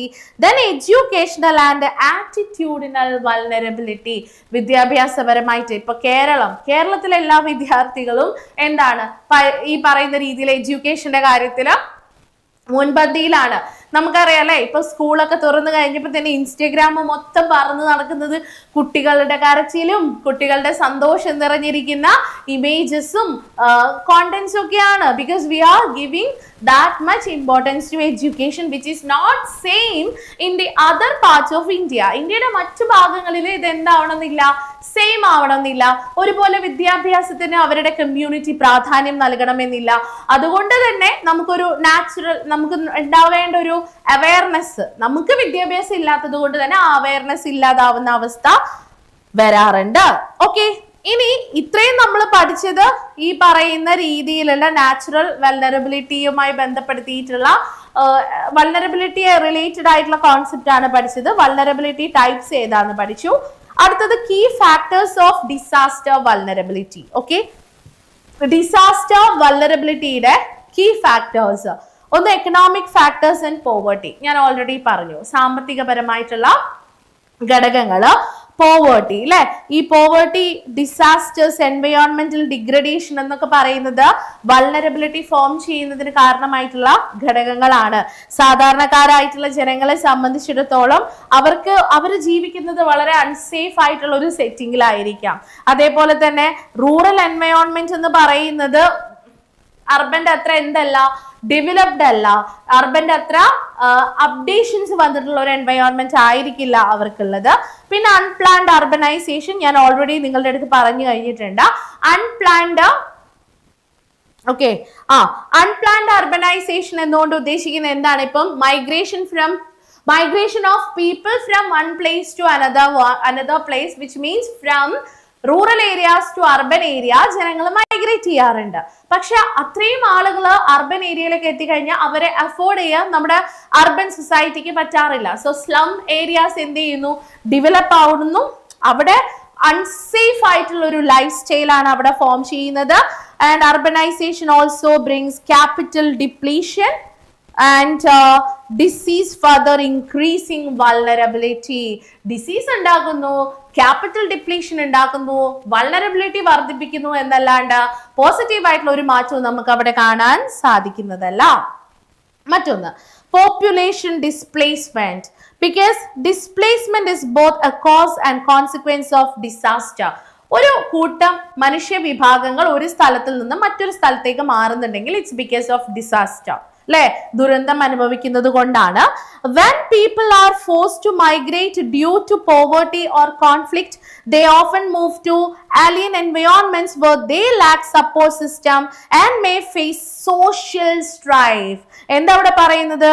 ജനങ്ങൾ ഒരു സ്ഥലത്ത് നിന്ന് മറ്റൊരു സ്ഥലത്തേക്ക് മൂവ് ചെയ്യുന്നുണ്ട്, റീപ്ലേസ് ചെയ്യപ്പെടുന്നുണ്ട് because of poverty or conflict. ഈ പറയുന്ന പോവർട്ടി മൂലം അല്ലെങ്കിൽ ഇന്റേണലി അവിടെ ഉണ്ടാവുന്ന കോൺഫ്ലിക്റ്റ് മൂലം ജനങ്ങളൊക്കെ മൂവ് ചെയ്യുന്നുണ്ടെങ്കിൽ they often move to alien environments where they lack support system and may face social strife. അവർക്ക് എന്താണ്, അവർ ഇത്രയും കാലം നിലനിന്നിരുന്ന ഒരു സ്ഥലത്ത് നിന്ന് മറ്റൊരു സ്ഥലത്തേക്ക് മാറുമ്പോൾ അവർക്ക് അത്രയും കിട്ടിക്കൊണ്ടിരുന്ന പിന്തുണ ഇല്ലാതാകുന്നു.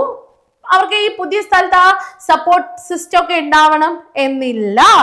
Then gender based vulnerability അല്ലെ, നമ്മുടെ ലിംഗഭേദത്തിന്റെ അടിസ്ഥാനത്തിൽ ഉണ്ടാകുന്ന ഇന്നീക്വാലിറ്റി എന്ന് പറയുന്നത് സ്ത്രീകളുടെ ശാക്തീകരണം ഇല്ലാതാക്കുന്ന ഒരു അവസ്ഥയിലേക്ക് വരുന്നു. പ്രധാനമായിട്ടും സാമ്പത്തികപരമായിട്ടും സാമൂഹികപരമായിട്ടും രാഷ്ട്രീയപരമായിട്ടും സ്ത്രീകൾക്ക് എന്താണ് പ്രാതിനിധ്യം കുറഞ്ഞു വരുന്നത് മറ്റൊരു പ്രശ്നമാണ്.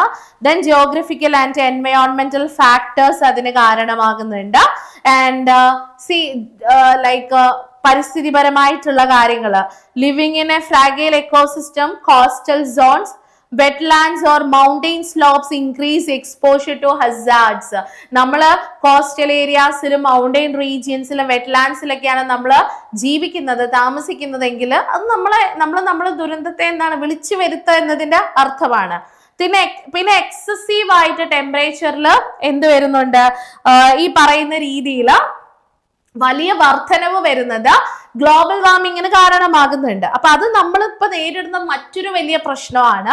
As it increase the frequency and intensity of hazards like cyclone and flood. അറിയാലോ, ഈ സൈക്ലോണും ഫ്ലഡും ഒക്കെ ഉണ്ടാവാൻ കാരണമാകുന്നുണ്ട്. കാരണം ടെമ്പറേച്ചർ വർദ്ധിക്കുന്നു, മഞ്ഞു മേഖലകളിൽ നിന്ന് മഞ്ഞുരുകി സമുദ്രനിരപ്പ് ഉയരുന്നു, ഫ്ലഡിന് കാരണമാകുന്നു. Specifically threatening coastal areas and small island development states, SIDS, small island development state. പിന്നെ lack of knowledge and awareness. ഞാൻ നേരത്തെ നിങ്ങളുടെ അടുത്ത് പറഞ്ഞ കാര്യമാണ്, പ്രോപ്പർ എഡ്യൂക്കേഷൻ ഇല്ലാതെ വരുമ്പോഴാണ് നമ്മൾ ഈ ഒരു പ്രശ്നം പൊതുവെ നേരിടാറുള്ളത്. എന്താണ്? Lack of awareness and knowledge. So vulnerability എന്ന് പറയുന്നത് ശരിക്കും പറയുകയാണെങ്കിൽ അതൊരു കണ്ടിന്യൂസ് പ്രോസസ് ആണ് അല്ലെ. ഡിസാസ്റ്റർ വൾണറബിലിറ്റി എന്ന് പറയുന്നത് ഇത് നമ്മുടെ സോഷ്യോ കൾച്ചറൽ ട്രാൻസ്ഫോർമേഷന്റെ ഭാഗമായിട്ടും അണ്ടർ ഡെവലപ്മെന്റൽ പ്രോസസ്സിന്റെ ഭാഗമായിട്ടും സൊസൈറ്റി എങ്ങനെയാണ് ഓരോ ഡിസാസ്റ്റർ അല്ലെങ്കിൽ ഒരു അവസ്ഥയോട് നമ്മൾ റെസ്പോണ്ട് ചെയ്യുന്നത്, അതൊരു ലോങ് ടേം പ്രോസസ് ആയിട്ടാണ് വൾണറബിലിറ്റിയെ പൊതുവെ എല്ലാവരും കാണുന്നത്. ഈ ഒരു ദുർബല അവസ്ഥയെ എല്ലാവരും കാണുന്നത്. ഇനി നമ്മൾ അഞ്ചാമത്തെ ചോദ്യം ഡിസ്കസ് ചെയ്യാം. നമ്മൾ ഈ vulnerability manmade, natural made, natural ഹസാർഡിസം, മാൻമെയ്ഡ് ഹസാർഡിസം, വൾണറബിലിറ്റിയെ കുറിച്ചിട്ടും പിന്നെ ഇന്ത്യ എന്ന് പറയുന്ന രാജ്യം എത്രത്തോളം ഇത്തരത്തിലൊരു ഹസാർഡ് പ്രോൺ ഏരിയ ആണ് എന്നതിനെ കുറിച്ച് നമ്മൾ വളരെ ക്ലിയർ ആയിട്ട് ഡിസ്കഷൻ ഒക്കെ നടത്തി കഴിഞ്ഞു. ഇനി നമുക്ക് പഠിക്കാനുള്ളത് discuss the relationship between disasters and development. ഡിസാസ്റ്ററും ഡെവലപ്മെന്റും തമ്മിലുള്ള റിലേഷൻഷിപ്പാണ് നമുക്കിനി പഠിക്കാനുള്ളത്. അതായത് റിലേഷൻഷിപ്പ് എന്താണെന്ന് അറിയാലോ, ഇത് തമ്മിലുള്ള ബന്ധം എന്താണ് നമ്മൾ പഠിക്കാൻ പോകുന്നത്. So development programmes can increase vulnerability. ആദ്യം നമുക്ക് അത് ഫോക്കസ് ചെയ്യാം. വികസന പ്രവർത്തനങ്ങള് വൾണറബിലിറ്റി വർദ്ധിപ്പിക്കുകയുള്ളൂ അല്ലെ. അതായത് വികസനത്തിന്റെ പേരും പറഞ്ഞുകൊണ്ട് നമ്മൾ എൻവയോൺമെന്റിനെ എക്സ്പ്ലോയിറ്റ് ചെയ്യുന്നു. ആൻഡ് ഓൾസോ എന്താ പറയാ, എഡ്യൂക്കേഷൻ ഇല്ലാത്ത ആളുകളെ നമ്മൾ എക്സ്പ്ലോയിറ്റ് ചെയ്യുന്നു.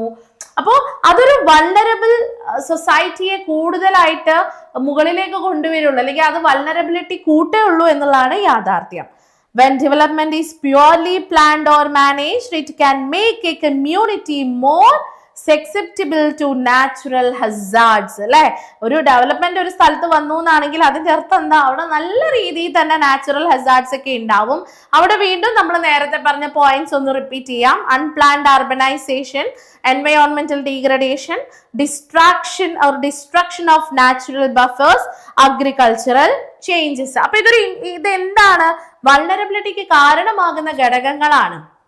ഇനി നമുക്ക് ഈ പറയുന്ന ഡിസാസ്റ്റേഴ്സ് എങ്ങനെയാണ് ഒരു രാജ്യത്തിന്റെ ഡെവലപ്മെന്റിനെ കുറയ്ക്കുന്നത്, അല്ലെങ്കിൽ ഡിസാസ്റ്റർ എന്ന് പറയുന്നത് ഒരു രാജ്യത്തിന്റെ ഡെവലപ്മെന്റിനെ പോസിറ്റീവായിട്ട് ബാധിക്കുന്നുണ്ടോ, പോസിറ്റീവായിട്ട് എഫക്ട് ചെയ്യുന്നുണ്ടോ എന്നുകൂടെ നോക്കാം. Development programmes can decrease vulnerability. നമുക്ക് ഈ ഡെവലപ്മെന്റ് പ്രോഗ്രാംസിലൂടെ വൾണറബിലിറ്റി കുറയ്ക്കാൻ പറ്റും.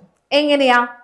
If development is planned with a focus on disaster resilience, it can significantly reduce the impact of hazards. നമ്മൾ ഡെവലപ്മെന്റ് പ്രോസസ്സിന്റെ ഭാഗമായിട്ട് നമ്മൾ കുറേ കാര്യങ്ങൾ ചെയ്തു കൂട്ടാറുണ്ട്. അത് പക്ഷേ ഈ പറയുന്ന ഹസാർഡ്സിനെയൊക്കെ റെഡ്യൂസ് ചെയ്യുന്ന രീതിയിലുള്ള ഒരു ഡെവലപ്മെന്റ് പ്രോഗ്രാം ആണ് നമ്മൾ സ്വീകരിക്കുന്നതെങ്കിലോ എങ്ങനെയിരിക്കും? നമ്മൾ ഈ പറയുന്ന ഡീഫോറസ്റ്റേഷൻ ഒക്കെ എൻവയോൺമെന്റൽ ഡീഗ്രഡേഷന് കാരണമാകുന്ന ഘടകങ്ങളാണ് അല്ലെ. എൻവയോൺമെന്റ് ഡീഗ്രഡേഷന് കാരണമാകുന്ന ഈ ഘടകങ്ങളൊക്കെ വരുന്ന സമയത്ത് നമ്മളൊന്ന് ചിന്തിച്ചാൽ മതി. നമ്മൾ എന്തെങ്കിലുമൊക്കെ കൺസ്ട്രക്ഷൻ ഒക്കെ നമ്മൾ തുടങ്ങിയാല് അത് ഈ ഹസാർഡ് സിറ്റുവേഷന്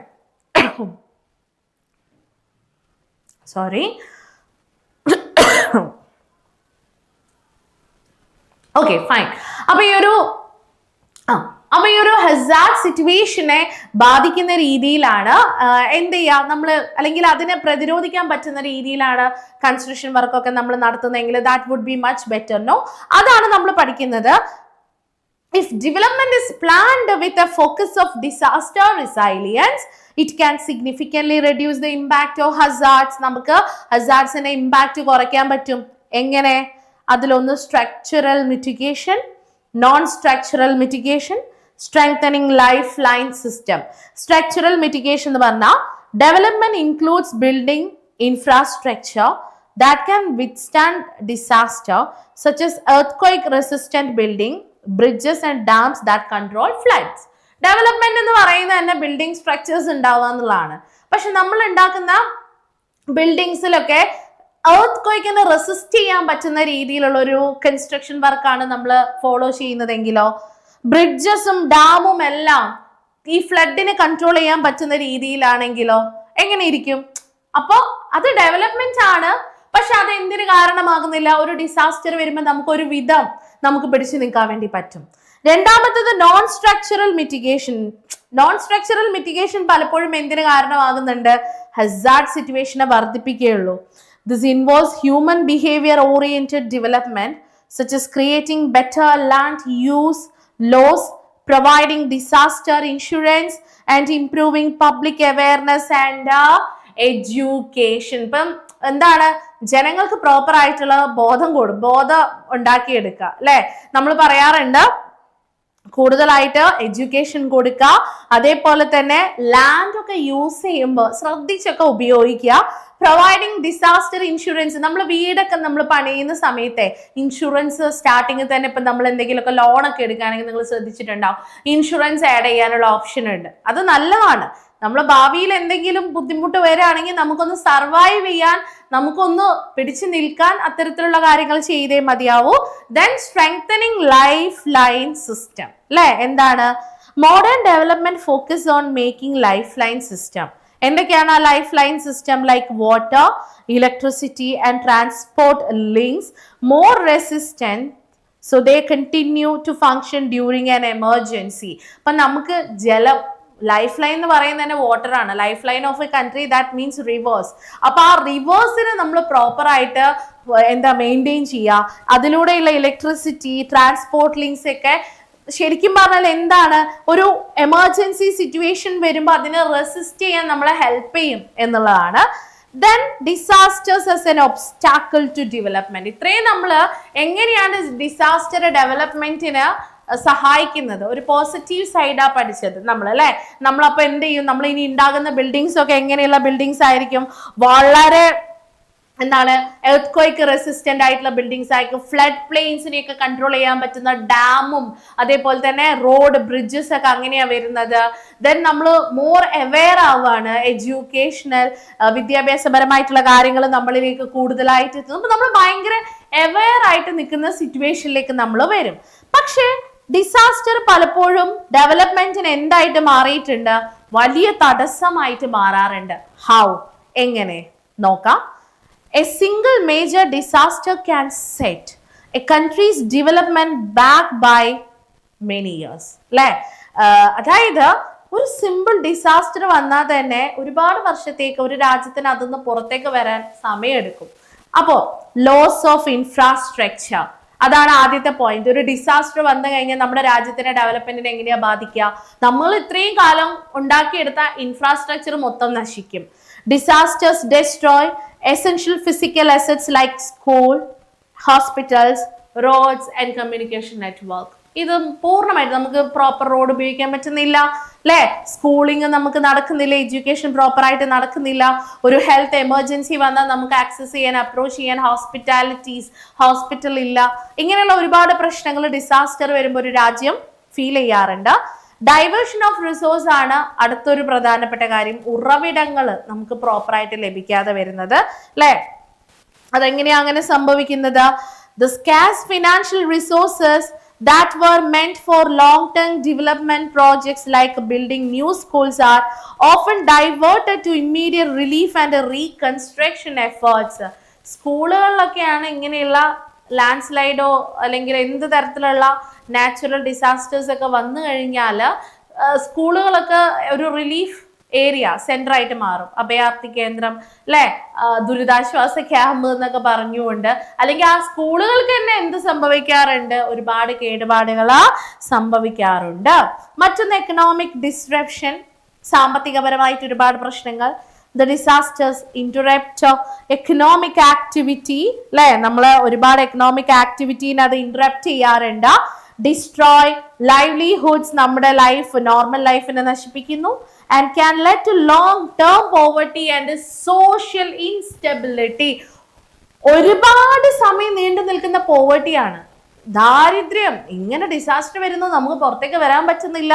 സാമ്പത്തികപരമായിട്ടും സാമൂഹികപരമായിട്ടും ഒരു ഇൻസ്റ്റേബിൾ ആയിട്ടുള്ള അവസ്ഥയിലാണ് നമ്മൾ ഉണ്ടാവുന്നത്.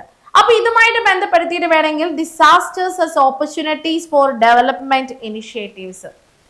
ഡെവലപ്മെന്റ് ഇനിഷ്യേറ്റീവ്സിനും നമുക്ക് ഡിസാസ്റ്റർ അല്ലെങ്കിൽ നമുക്ക് വികസനപരമായിട്ടുള്ള എന്തെങ്കിലും കാര്യങ്ങൾ ആരംഭിക്കാൻ തുടങ്ങാൻ ഡിസാസ്റ്റർ നമ്മളെ ഹെൽപ്പ് ചെയ്യാറുണ്ട്. എങ്ങനെയാണെന്നല്ലേ?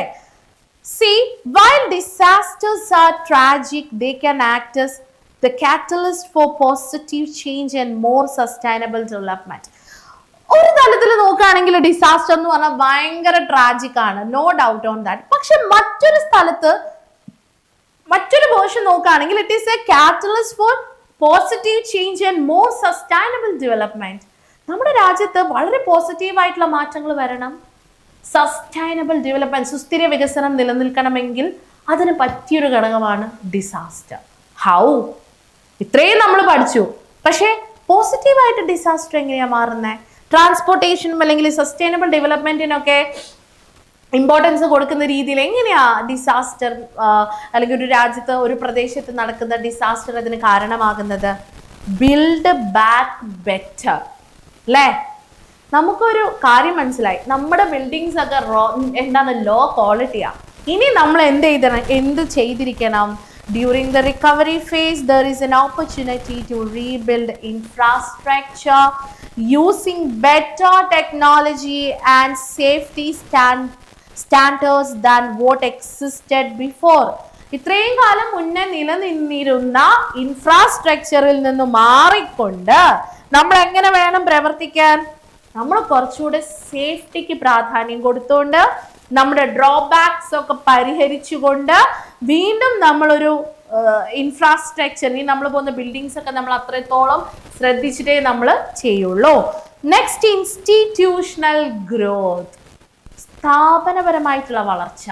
എന്താണത്? Major disasters often led to certain or creation of better laws and specialized agencies. Okay, നമ്മുടെ രാജ്യത്ത് ഇങ്ങനെയുള്ള ഡിസാസ്റ്റർ ഒക്കെ നടക്കുമ്പോൾ അത് എന്തിനു കാരണമാകുന്നുണ്ട്? Creation of better laws and specialised agencies. Better ലോസിനും സ്പെഷ്യലൈസ്ഡ് ഏജൻസീസ് ഒക്കെ രൂപപ്പെടുന്നതിന് കാരണമാകുന്നുണ്ട്. Just example, Odisha state disaster management authority which was established following the 1999 super cyclone to ensure better future preparedness. Yes, 1999 ഒഡീഷയിൽ നല്ലൊരു സൈക്ലോൺ ഉണ്ടായി. അതിനുശേഷം ഫോം ചെയ്തതാണ് OSDMA. എന്താണത്? Odisha state disaster management authority. കാരണം ഇനി അവർ ഫുള്ളി പ്രിപ്പയർഡാ. ഓൾറെഡി ഒരു വലിയ ഡിസാസ്റ്ററിന് നമ്മൾ ഫേസ് ചെയ്ത് കഴിഞ്ഞു. അപ്പൊ നമ്മുടെ കമ്മ്യൂണിറ്റി, നമ്മുടെ രാജ്യങ്ങൾ പ്രിപ്പയർ ആവുകയാണ്. അപ്പൊ നമ്മളെ സംബന്ധിച്ചിടത്തോളം ഡിസാസ്റ്റർ എന്താ? ഒരു പോസിറ്റീവ് ഘടകമാണ്, അല്ലെ? മറ്റൊന്ന് പൊളിറ്റിക്കൽ ആൻഡ് സോഷ്യൽ ചേഞ്ച്. രാഷ്ട്രീയപരമായിട്ടും സാമ്പത്തികപരമായിട്ടും ഒരുപാട് ചേഞ്ച് ഉണ്ടാകുന്നുണ്ട്. എന്താണ് ആ മാറ്റം? The impact of disaster can highlight the level of underdevelopment in a region, pressuring governments to implement land reforms, housing improvements and new job training programs. See, the impact of disaster can highlight the level of underdevelopment in a region. ഒരു പ്രദേശത്ത് നിരന്തര disaster സംഭവിക്കുന്നു, infrastructure ഇല്ലാതാകുന്നു, ജനങ്ങളുടെ ജീവിതത്തിന് വളരെ bad ആയിട്ട് തന്നെ ബാധിക്കുന്നു. അപ്പൊ ഇങ്ങനെയുള്ള സന്ദർഭങ്ങൾ നമുക്ക് നമ്മുടെ ഗവൺമെന്റിന് നന്നായിട്ട് പുഷ് ചെയ്യാൻ പറ്റും. അതായത് നിങ്ങൾ കാണുന്നില്ലേ ഞങ്ങളുടെ ഏരിയയിൽ നടക്കുന്ന പ്രശ്നം എന്താണെന്നുള്ളത്, നമുക്ക് നമ്മുടെ ഗവൺമെന്റിനെ പ്രഷർ ചെയ്യാൻ വേണ്ടി പറ്റും. ലാൻഡ് റീഫോംസ് നടത്താൻ, ഭൂപരിഷ്കരണങ്ങൾ നടത്താൻ വേണ്ടിയിട്ട് ഗവൺമെന്റിനെ പ്രഷർ ചെയ്യാം. നമ്മുടെ ഹൗസിംഗ് ഒക്കെ ഇംപ്രൂവ് ചെയ്യാൻ വേണ്ടിയിട്ട് ഗവൺമെന്റിനെ പ്രഷർ ചെയ്യാം. പുതിയ ട്രെയിനിങ് പ്രോഗ്രാംസ് നൽകാനും നമ്മുടെ ഗവൺമെന്റിനെ നമുക്ക് പ്രഷർ ചെയ്യാൻ സാധിക്കും. ഓക്കെ, അപ്പൊ അങ്ങനെയൊക്കെയാണ് ഈ ഡിസാസ്റ്ററും ഡെവലപ്മെന്റും തമ്മിൽ ബന്ധപ്പെട്ട് കിടക്കുന്നത് എന്ന് മനസ്സിലാക്കാം. Next, moving on to the next question, which is discuss indigenous knowledge and coping strategies in disaster management. Indigenous knowledge എന്താണ് അല്ലെ? നമുക്ക് ഓരോ പ്രദേശത്തും അവിടെ മാത്രം ഒതുങ്ങി നിൽക്കുന്ന ചില നോളേജ് ഉണ്ട്. And coping strategies in disaster management, അതിൽ നിന്നുള്ള ആ ഇൻഡിജീനിയസ് ആയിട്ടുള്ള നോളേജിൽ നിന്നും നമ്മൾ ഡിസാസ്റ്റർ മാനേജ്മെന്റിലേക്ക് കോപ്പി ചെയ്തെടുക്കാൻ പറ്റുന്ന സ്ട്രാറ്റജീസ് എന്താണ് നോക്കാം. ഇൻഡിജീനിയസ് നോളേജ് അല്ലെങ്കിൽ IK, often called traditional knowledge. Yes, അതാണ് അതിന്റെ ഇമ്പോർട്ടൻസ്. അതിനെ നമ്മൾ ട്രഡീഷണൽ നോളേജ് എന്നും കൂടി നമ്മൾ പറയുന്നു. It refers to the unique local knowledge and developed by community over generations to survive in their specific environment. എന്താണത്? ഇൻഡിജീനിയസ് നോളേജ് എന്നുകൊണ്ട് ഉദ്ദേശിക്കുന്നത് ഒരു സ്പെസിഫിക് ഏരിയയിൽ വർഷങ്ങളോളമായിട്ട് നിലനിൽക്കുന്ന നോളേജ് ആണ്. അത് അവിടുത്തെ കമ്മ്യൂണിറ്റി ഡെവലപ്പ് ചെയ്ത് ഒരു ജനറേഷനിൽ നിന്നും മറ്റൊരു ജനറേഷനിലേക്ക് കൈമാറുന്ന വിവരമാണ് അല്ലെ. അവിടുത്തെ എന്തെങ്കിലും സിസ്റ്റം ആയിരിക്കും, എന്തെങ്കിലും ഒരു കാര്യത്തിനെ അവരെങ്ങനെയാണ് ഫേസ് ചെയ്യുന്നത്, ഇക്കാര്യങ്ങളൊക്കെയാണ് ഇൻഡിജീനിയസ് ആയിട്ടുള്ള നോളേജ് IKയിൽ പെടുന്നത്. It passed down through cultural practices. ഇതെങ്ങനെയാ ഒരു ജനറേഷനിൽ നിന്ന് മറ്റൊരു ജനറേഷനിലേക്ക് മാറുന്നത്? ത്രൂ കൾച്ചറൽ പ്രാക്ടീസസ് അല്ലെ. യെസ്, കൾച്ചറൽ പ്രാക്ടീസസിലൂടെ ആണ് ഇത് പ്രധാനമായിട്ടും. സാംസ്കാരികപരമായിട്ടുള്ള പ്രവർത്തനങ്ങളിലൂടെ, കഥകളിലൂടെ, experiences rather than formal education. നമ്മൾ സ്കൂളിൽ പോയിട്ട് നമുക്ക് ഫോർമൽ എഡ്യൂക്കേഷൻ കിട്ടുക എന്നതിലുപരി നമ്മുടെ അനുഭവങ്ങളിലൂടെ, എക്സ്പീരിയൻസസിലൂടെ, സ്റ്റോറീസിലൂടെ, അതേപോലെ തന്നെ പ്രാക്ടീസസിലൂടെയാണ് ഇത് ഒരു പ്ലേസിൽ നിന്ന് മറ്റൊരു പ്ലേസിലേക്ക് കൈമാറ്റം ചെയ്യപ്പെടുന്നത്. ഒരുപാട് തരത്തിലുള്ള ഇൻഡിജീനിയസ് നോളേജ് ഉണ്ട് മക്കളെ. അത് ഏതൊക്കെയാണെന്ന് നമുക്ക് നോക്കാം. So indigenous knowledge is generally divided into 3 categories. 3 categories ആയിട്ട് നമുക്ക് ഇൻഡിജീനിയസ് നോളേജിനെ ഡിവൈഡ് ചെയ്യാം. ഒന്ന് ടെക്നോളജിക്കൽ നോളേജ്, മറ്റൊന്ന് എക്കണോമിക് നോളേജ്, ദെൻ എൻവയോൺമെന്റൽ നോളേജ്. അപ്പൊ എന്താണ് ടെക്നോളജിക്കൽ നോളേജ് എന്ന് പറയുന്നത്? അതൊന്നുമില്ല. This includes traditional construction methods that make buildings disaster resistant. നമ്മളെ ബിൽഡിങ്സിന് എന്ത് ഡിസാസ്റ്റർ വന്നാലും നമ്മൾ ഉണ്ടാക്കുന്ന കെട്ടിടങ്ങൾക്ക് പ്രതിരോധിക്കാൻ പറ്റും. അങ്ങനെ പ്രതിരോധ ശേഷിയുള്ള രീതിയിൽ കെട്ടിടങ്ങൾ ഉണ്ടാക്കാം. അതിന് എക്സാമ്പിളും പറയുന്നുണ്ട്. The Tak system and Daji Devari in Kashmir. കാശ്മീരിലെ ടാക് സിസ്റ്റം എന്താണ്? ധജി Devari have historically helped houses survive earthquake. അപ്പൊ അവര് ഈ സിസ്റ്റം അനുസരിച്ചിട്ട് കാശ്മീരിൽ അവരുണ്ടാക്കുന്ന വീടുകൾ ഉണ്ടല്ലോ, അത് ഇത്തരത്തില് എർത്ത്ക്വേക്കിനെ റെസിസ്റ്റ് ചെയ്യാൻ പറ്റുന്ന രീതിയിലാണ് അവർ അവരുടെ കൺസ്ട്രക്ഷൻ വർക്ക് നടത്തിയിരിക്കുന്നത്. അതാണ് ടെക്നോളജിക്കൽ നോളേജ്. പിന്നെ നമുക്കുള്ള ഇൻഡിജീനിയസ് നോളേജിൽ പെടുന്നതാണ് economic knowledge. This involves using locally available resources to create temporary shelters or food supplies during a crisis. നമുക്കൊരു പ്രതിസന്ധി ഉണ്ടാവുന്ന സമയത്ത് അവിടെ നിന്ന് തന്നെ കിട്ടുന്ന ലോക്കലി അവൈലബിൾ ആയിട്ടുള്ള റിസോഴ്സസ്, ആ റിസോഴ്സസിനെ നമുക്ക് എങ്ങനെ ഷെൽട്ടേഴ്സ് ആക്കി മാറ്റാൻ പറ്റും, അല്ലെങ്കിൽ ആ റിസോഴ്സസിൽ നിന്നും എങ്ങനെ നമുക്ക് ഈ ക്രൈസിസ് സമയത്ത് ആളുകൾക്ക് ഭക്ഷണം എത്തിക്കാൻ പറ്റും. And also ensuring survival without relying solely on outside aid. പുറമേ നിന്നുള്ള ആരുടെയും സഹായം ഇല്ലാതെ നമുക്ക് ഒറ്റയ്ക്ക് എങ്ങനെ സർവൈവ് ചെയ്യാൻ പറ്റുമെന്ന് ചില ഇടങ്ങളിൽ പ്രാക്ടീസ് ചെയ്യാറുണ്ട്. മൂന്നാമത്തെ കാറ്റഗറിയാണ് മക്കളെ എൻവയോൺമെന്റൽ knowledge. What is that? This is the ability of community members to sense an upcoming disaster based on changes in nature. നമ്മൾ തമിഴ് സിനിമയിലൊക്കെ കാണാറുണ്ടല്ലേ, മഴ വരെ പോകുന്നത്, അല്ലെ? അത് അവർക്ക് വിദ്യാഭ്യാസം നല്ല പ്രോപ്പർ ആയിട്ട് ഫോർമൽ എഡ്യൂക്കേഷൻ ഒന്നും കിട്ടിയതിന്റെ ഭാഗമായിട്ടായിരിക്കില്ല. മറിച്ച് എങ്ങനെയായിരിക്കും, പ്രധാനമായിട്ട് എങ്ങനെയായിരിക്കും അത് മക്കളെ? ഇറ്റ്സ് ഓൺലി ബിക്കോസ് ഓഫ് അവർക്ക് പ്രകൃതിയിൽ വരുന്ന മാറ്റങ്ങളെ പെട്ടെന്ന് എന്ത് ചെയ്യാൻ പറ്റും? ഐഡന്റിഫൈ ചെയ്യാൻ വേണ്ടി പറ്റും. അപ്പൊ അവർക്ക് സെൻസ് ചെയ്യാൻ പറ്റും എന്നുള്ളതാണ് അല്ലെ?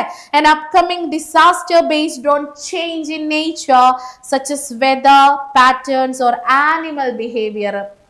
മൃഗങ്ങളുടെ ഒരു പെർട്ടിക്കുലർ ബിഹേവിയർ ഉണ്ടാവും. എർത്ത് ഒക്കെ വരുന്ന സമയത്ത്, ഫ്ലഡ് ഒക്കെ വരുന്ന സമയത്ത് പതിവിൽ നിന്നും വിപരീതമായിട്ട് ഈ മൃഗങ്ങൾ പ്രവർത്തിക്കാറുണ്ട്. അപ്പൊ അത് കാണുമ്പോൾ തന്നെ ജനങ്ങൾക്ക് അതിൽ നിന്ന് ഒരുപാട് നോളജ് അവരെ അക്വയർ ചെയ്തിട്ടുണ്ട്.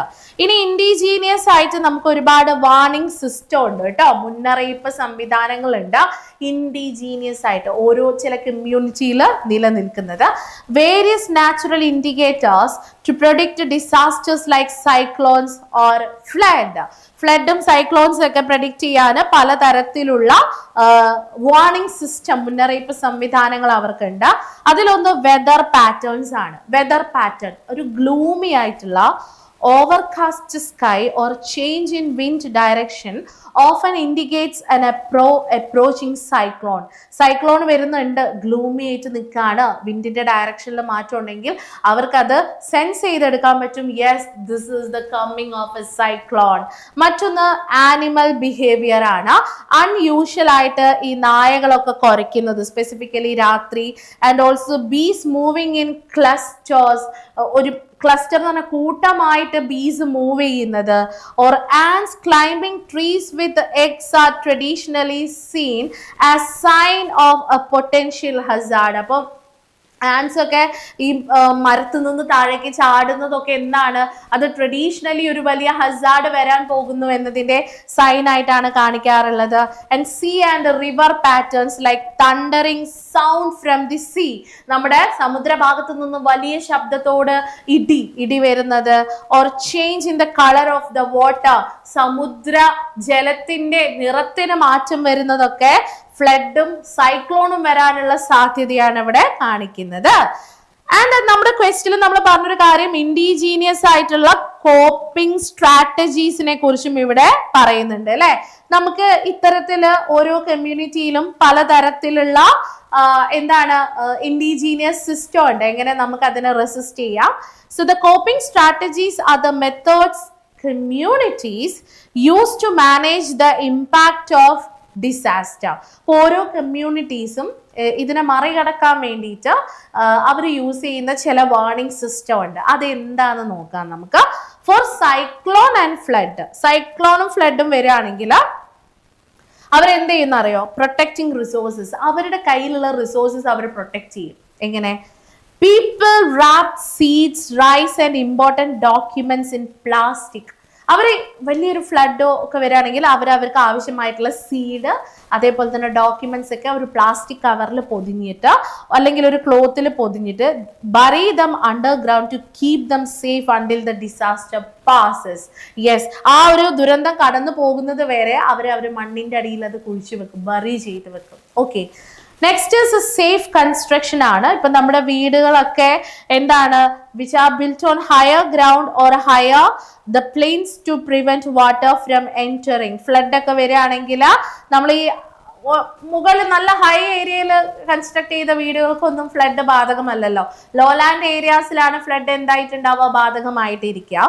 Then emergency tools like banana stems are often tied together to make a floating barge or boat for transport during floods. നമ്മൾ വാഴ ബനാന സ്റ്റെംസ് അത് കൂട്ടിച്ചേർത്തിട്ട് ഈ ഫ്ലഡിൽ എന്ത് ചെയ്യാൻ വേണ്ടിയിട്ടാണ്? മൂവ് ചെയ്യാൻ വേണ്ടിയിട്ട്, ഫ്ലോട്ട് ചെയ്യാൻ വേണ്ടിയിട്ട്, നമ്മൾ രക്ഷാപ്രവർത്തനത്തിന് വേണ്ടിയിട്ട് അത് യൂസ് ചെയ്യാറുണ്ട്. മറ്റൊന്ന് ഫുഡ് ഷോർട്ടേജ് ആണ്. Communities store dry food, coconut and pumpkins that can be eaten immediately after a disaster strikes. Okay, അപ്പോൾ ഇത്തരത്തിലുള്ള ഫുഡൊക്കെ നമുക്ക് ഈ രീതിയിൽ സംരക്ഷിച്ച് വെക്കാം. മറ്റൊന്ന് ഫോർ droughts, വരൾച്ച വന്നാൽ നമുക്ക് ട്രഡീഷണൽ വാട്ടർ ഹാർവെസ്റ്റിംഗ് സിസ്റ്റം ആണ് യൂസ് ചെയ്യാറുള്ളത്. ഇന്ത്യയിലെ ഡിഫറെന്റ് റീജിയനിലെ ഈ ഒരു ട്രഡീഷണൽ വാട്ടർ സിസ്റ്റം അവർ ഈ വരൾച്ച വരാതിരിക്കാൻ വേണ്ടിയിട്ട് ഉപയോഗിക്കാറുണ്ട്. അതിലൊന്നാണ് വിർദാസ്, മറ്റൊന്ന് ഖൽസ്. വിർദാസ് ഗുജറാത്തിലാണ്. അതെന്താണ്? Shallow Wells dug in low areas to collect water. Water collect ചെയ്യാൻ വേണ്ടിയിട്ട് നല്ല ആഴത്തിൽ അവർ എന്ത് ചെയ്യും? കിണർ ഒഴിക്കുന്നു. മറ്റൊന്ന് ഹിമാചൽ പ്രദേശത്തിൽ കാണപ്പെടുന്ന ഖൽസ് ആണ്. Diversion channels that carry water from glaciers to village. ഹിമാനികൾ ഉണ്ടാവല്ലോ, അപ്പൊ ആ ഗ്ലേസിയേഴ്സിൽ നിന്നും വാട്ടർ വില്ലേജസിലേക്ക് കൊണ്ടുവരുന്നതിന് വേണ്ടി പലതരത്തിലുള്ള ചാനൽസ് അവർ എന്ത് ചെയ്യാറുണ്ട്? ഉണ്ടാക്കാറുണ്ട്. ദെൻ ബാംബൂ ഡ്രിപ്പ്, മേഘാലയയിൽ കാണപ്പെടുന്ന bamboo drip is an another example. Ancient system of using bamboo pipes for irrigation. ജലസേചന സൗകര്യത്തിന് വേണ്ടിയിട്ട് മുളകൾ കൊണ്ടുണ്ടാക്കിയ പൈപ്പുകൾ അവർ ഉപയോഗിക്കാറുണ്ട്. അത് മേഘാലയയിലാണ് കാണപ്പെടുന്നത്. അപ്പൊ ഇതൊക്കെ ഐക്യയുടെ ഭാഗമാണ്. എന്താ ഐക്യ? ഇൻഡിജീനിയസ് നോളേജിന്റെ ഭാഗമായിട്ടുള്ളതാണ്. ഇനി 7th ക്വസ്റ്റ്യൻ നമുക്ക് നോക്കാം. Explain the concept, framework, dimension and elements of damage assessment.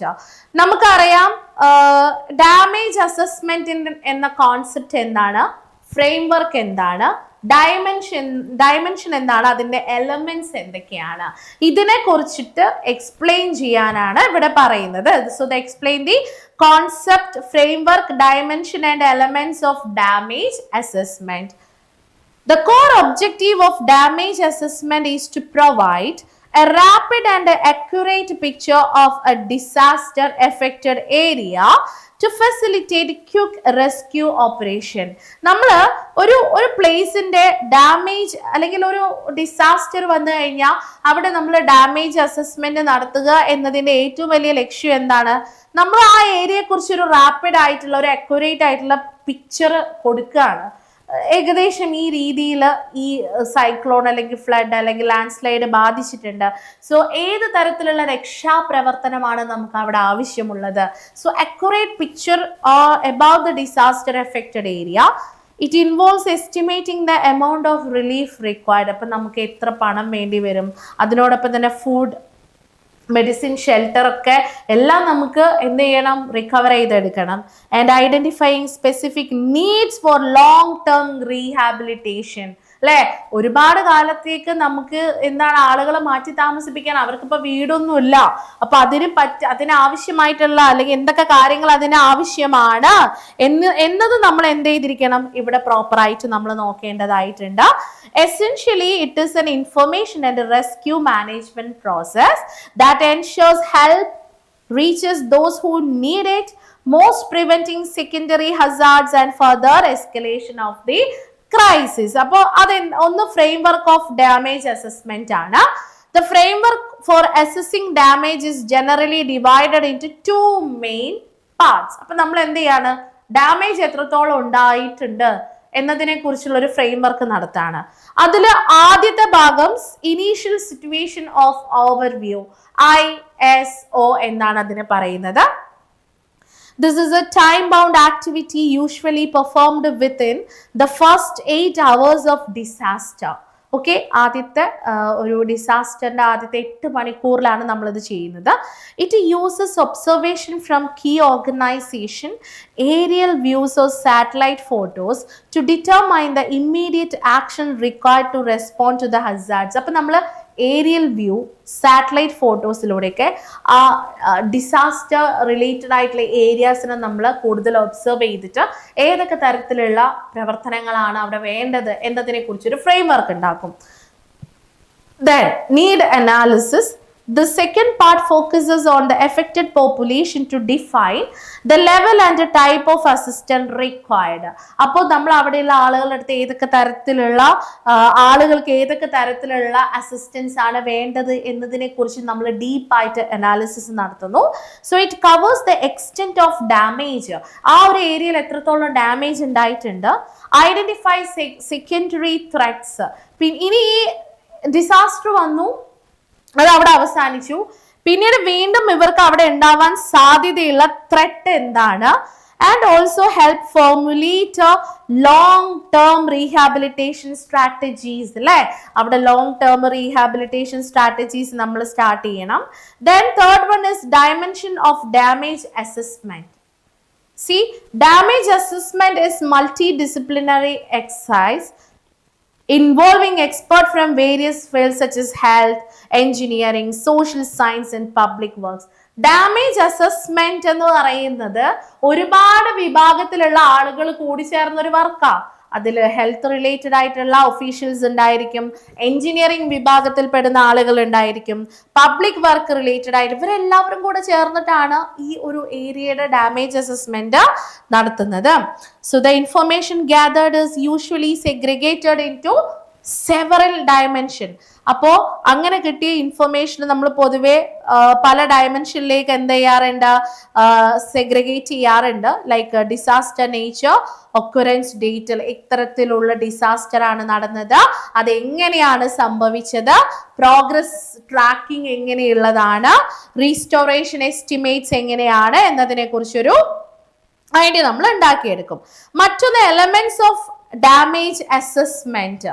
Damage അസസ്മെന്റിന്റെ എലമെന്റ് എന്തൊക്കെയാണ്, പ്രധാനപ്പെട്ട ഘടകങ്ങൾ എന്തൊക്കെയാണ്, അതിൽ നമ്മൾ മെയിൻ ആയിട്ട് നോക്കുന്നത് എന്താണ്, there are 8 critical elements അല്ലെ.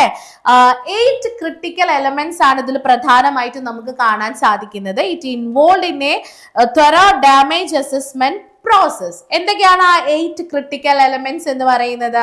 ഒന്ന് ഐഡന്റിഫിക്കേഷൻ ആണ്. ഓക്കെ, നമ്മൾ എന്താണ് ഐഡന്റിഫൈ ചെയ്യുന്നത് ഇവിടെ? ഈ ഒരു ഡാമേജ് അസസ്മെന്റിൽ നമ്മൾ ആദ്യം ഐഡന്റിഫൈ ചെയ്യുന്നു ഏത് തരത്തിലുള്ള ഇൻഫർമേഷൻ ആണ് നമുക്ക് ഇവിടെ നിന്ന് കിട്ടേണ്ടത്. Determining what type of information is needed and work to find it. അല്ലെ, നമ്മൾക്ക് ഏത് തരത്തിലുള്ള ഇൻഫർമേഷൻ ആണ്, അത് എവിടെ നിന്നാണ് നമുക്ക് കിട്ടേണ്ടത്. Data collection, gathering information through both primary and secondary sources. നമ്മുടെ പ്രൈമറി സെക്കൻഡറി സോഴ്സിൽ നിന്ന് നമ്മൾ ഇൻഫർമേഷൻ തിരഞ്ഞെടുക്കുക. Analysis, examining the collected data to understand the situation. നമുക്ക് നമ്മൾ കളക്ട് ചെയ്ത ഡാറ്റ, ആ ഡാറ്റയെ ബേസ് ചെയ്തുകൊണ്ടാണ് നമ്മൾ എക്സാമിനേഷൻ നടത്തുന്നത്. Interpretation, explaining what the analyzed data means for the community. അല്ലെ, അതായത് നമുക്ക് ഡാറ്റ കിട്ടി, അതിന്റെ അനാലിസിസ് നമ്മൾ നടത്തി, അത് ആ കമ്മ്യൂണിറ്റിയെ സംബന്ധിച്ചിടത്തോളം ഏത് തരത്തിലാണ് നമുക്ക് ഉപയോഗിക്കാൻ പറ്റുന്നത്. Report writing, formally documenting the findings, നമ്മൾ കണ്ടെത്തിയ കാര്യങ്ങളൊക്കെ ഫൈനൽ എങ്ങനെ ഡോക്യുമെന്റേഷനിലേക്ക് കൊണ്ടുവരിക, ഇതിന്റെ കാര്യങ്ങളാണ് നമ്മൾ ഫൈൻഡ് ഔട്ട് ചെയ്തത്. ഡ്രോയിങ് കൺക്ലൂഷൻ, ഫൈനലി നമ്മൾ എന്ത് ചെയ്യാണ്, ഒരു കൺക്ലൂഷൻ ഉണ്ടാക്കിയെടുക്കുന്നു about the situation. Making forecast, predicting future needs or potential risk based on current data. അതായത് ഇനി വരാൻ സാധ്യതയുള്ള റിസ്ക് എന്താണ്, ഇനി നമുക്ക് ഫ്യൂച്ചറിൽ ഈ ഏരിയയിൽ നമുക്ക് എന്തൊക്കെ കാര്യങ്ങൾ ഫില്ല് ചെയ്യാനുണ്ട് എന്നിവ. Recommendations, suggesting specific measures and actions four decision makers, planners and NGOs. അപ്പൊ നമ്മൾ ഈ ഡാറ്റയുടെ അടിസ്ഥാനത്തിൽ നമ്മൾ എന്ത് ചെയ്യാണ്, റെക്കമെൻഡേഷൻസ്, ശുപാർശകൾ കൊടുക്കുകയാണ്. ആർക്കൊക്കെ വേണ്ടിയിട്ട്? നമ്മൾ ഈ ഏരിയയിലെ ഡിസിഷൻ മേക്കേഴ്സിന് വേണ്ടിയിട്ട്, പ്ലാനേഴ്സിന് വേണ്ടിയിട്ട്, NGOസിനൊക്കെ വേണ്ടിയിട്ട് നമ്മൾ എന്ത് ചെയ്യുന്നു, ഈ ഡാറ്റാസ് ഒക്കെ അനലൈസ് ചെയ്ത് നമ്മളൊരു കൺക്ലൂഷനിലെത്തി അവർക്ക് അതിന്റെ അടിസ്ഥാനത്തിൽ നമ്മൾ റെക്കമെൻഡേഷൻസ് പ്രൊവൈഡ് ചെയ്യുന്നു. Next question, explain disaster preparedness and various preparedness measures. അല്ലെ, നമ്മൾ എങ്ങനെയാണ് അതിന് പ്രിപ്പയർ ആയിട്ട് ഇരിക്കുന്നത്, അല്ലെങ്കിൽ പ്രിപ്പയർനെസ് മെഷേഴ്സ് എന്തൊക്കെയാണ്, അതിനെക്കുറിച്ച് എക്സ്പ്ലെയിൻ ചെയ്യാനാണ് അടുത്ത ചോദ്യം. So disaster preparedness refers to the actions and measures taken in advance of a disaster to ensure timely and effective response to its impact. നമ്മളില്ലേ, ഒരിക്കലും ഒരു ദുരന്തം വരാൻ നമ്മൾ എന്ത് ചെയ്യരുത്, കാത്തിരിക്കരുത്. അതിനു മുൻപ് തന്നെ നമ്മൾ ടൈംലി, സമയോചിതമായിട്ട്, അല്ലെങ്കിൽ നല്ല രീതിയിൽ തന്നെ നമ്മൾ അതിന് പ്രിപ്പയർ ആയിട്ട് ഇരിക്കുക. See, the primary goal is to minimize the loss of life and property and to ensure that relief and recovery can happen smoothly without the need for frantic last minute action. ഈ ഒരു പ്രിപ്പയർനെസിന്റെ primary goal എന്ന് പറയുന്നതിന് എന്താ, ഒരു ദുരന്തം വന്നു കഴിഞ്ഞാൽ അവിടെ നഷ്ടപ്പെടുന്ന ആളുകളുടെയും പ്രോപ്പർട്ടിയുടെയൊക്കെ ആ ഒരു തോത് കുറച്ചു കൊണ്ടുവരിക അല്ലെ.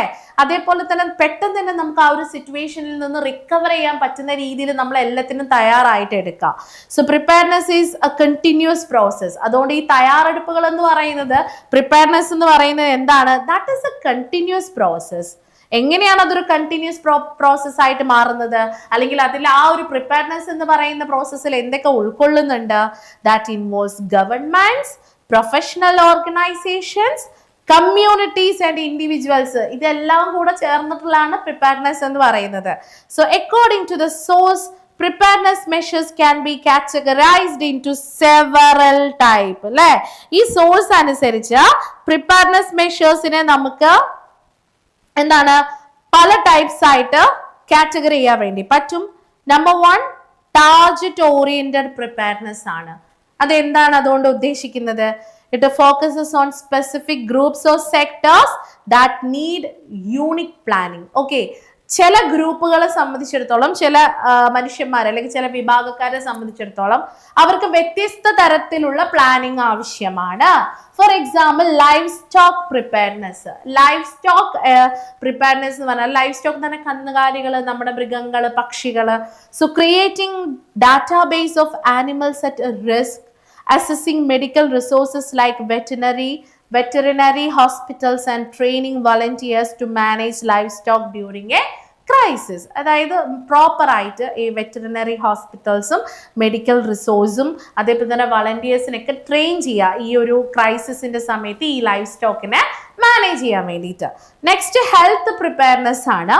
Developing composite plans to handle medical emergencies including resource planning, training for medical staff and coordination with the neighboring areas. നമുക്കറിയാലോ, എന്തൊരു ഹസാർഡസ് സിറ്റുവേഷൻ വന്നാലും നമ്മൾ പ്രധാനമായിട്ട് ഫോക്കസ് ചെയ്യുന്നത് നമ്മുടെ ഹെൽത്തിനെയാണ്, നമ്മുടെ ആരോഗ്യത്തിനെയാണ്.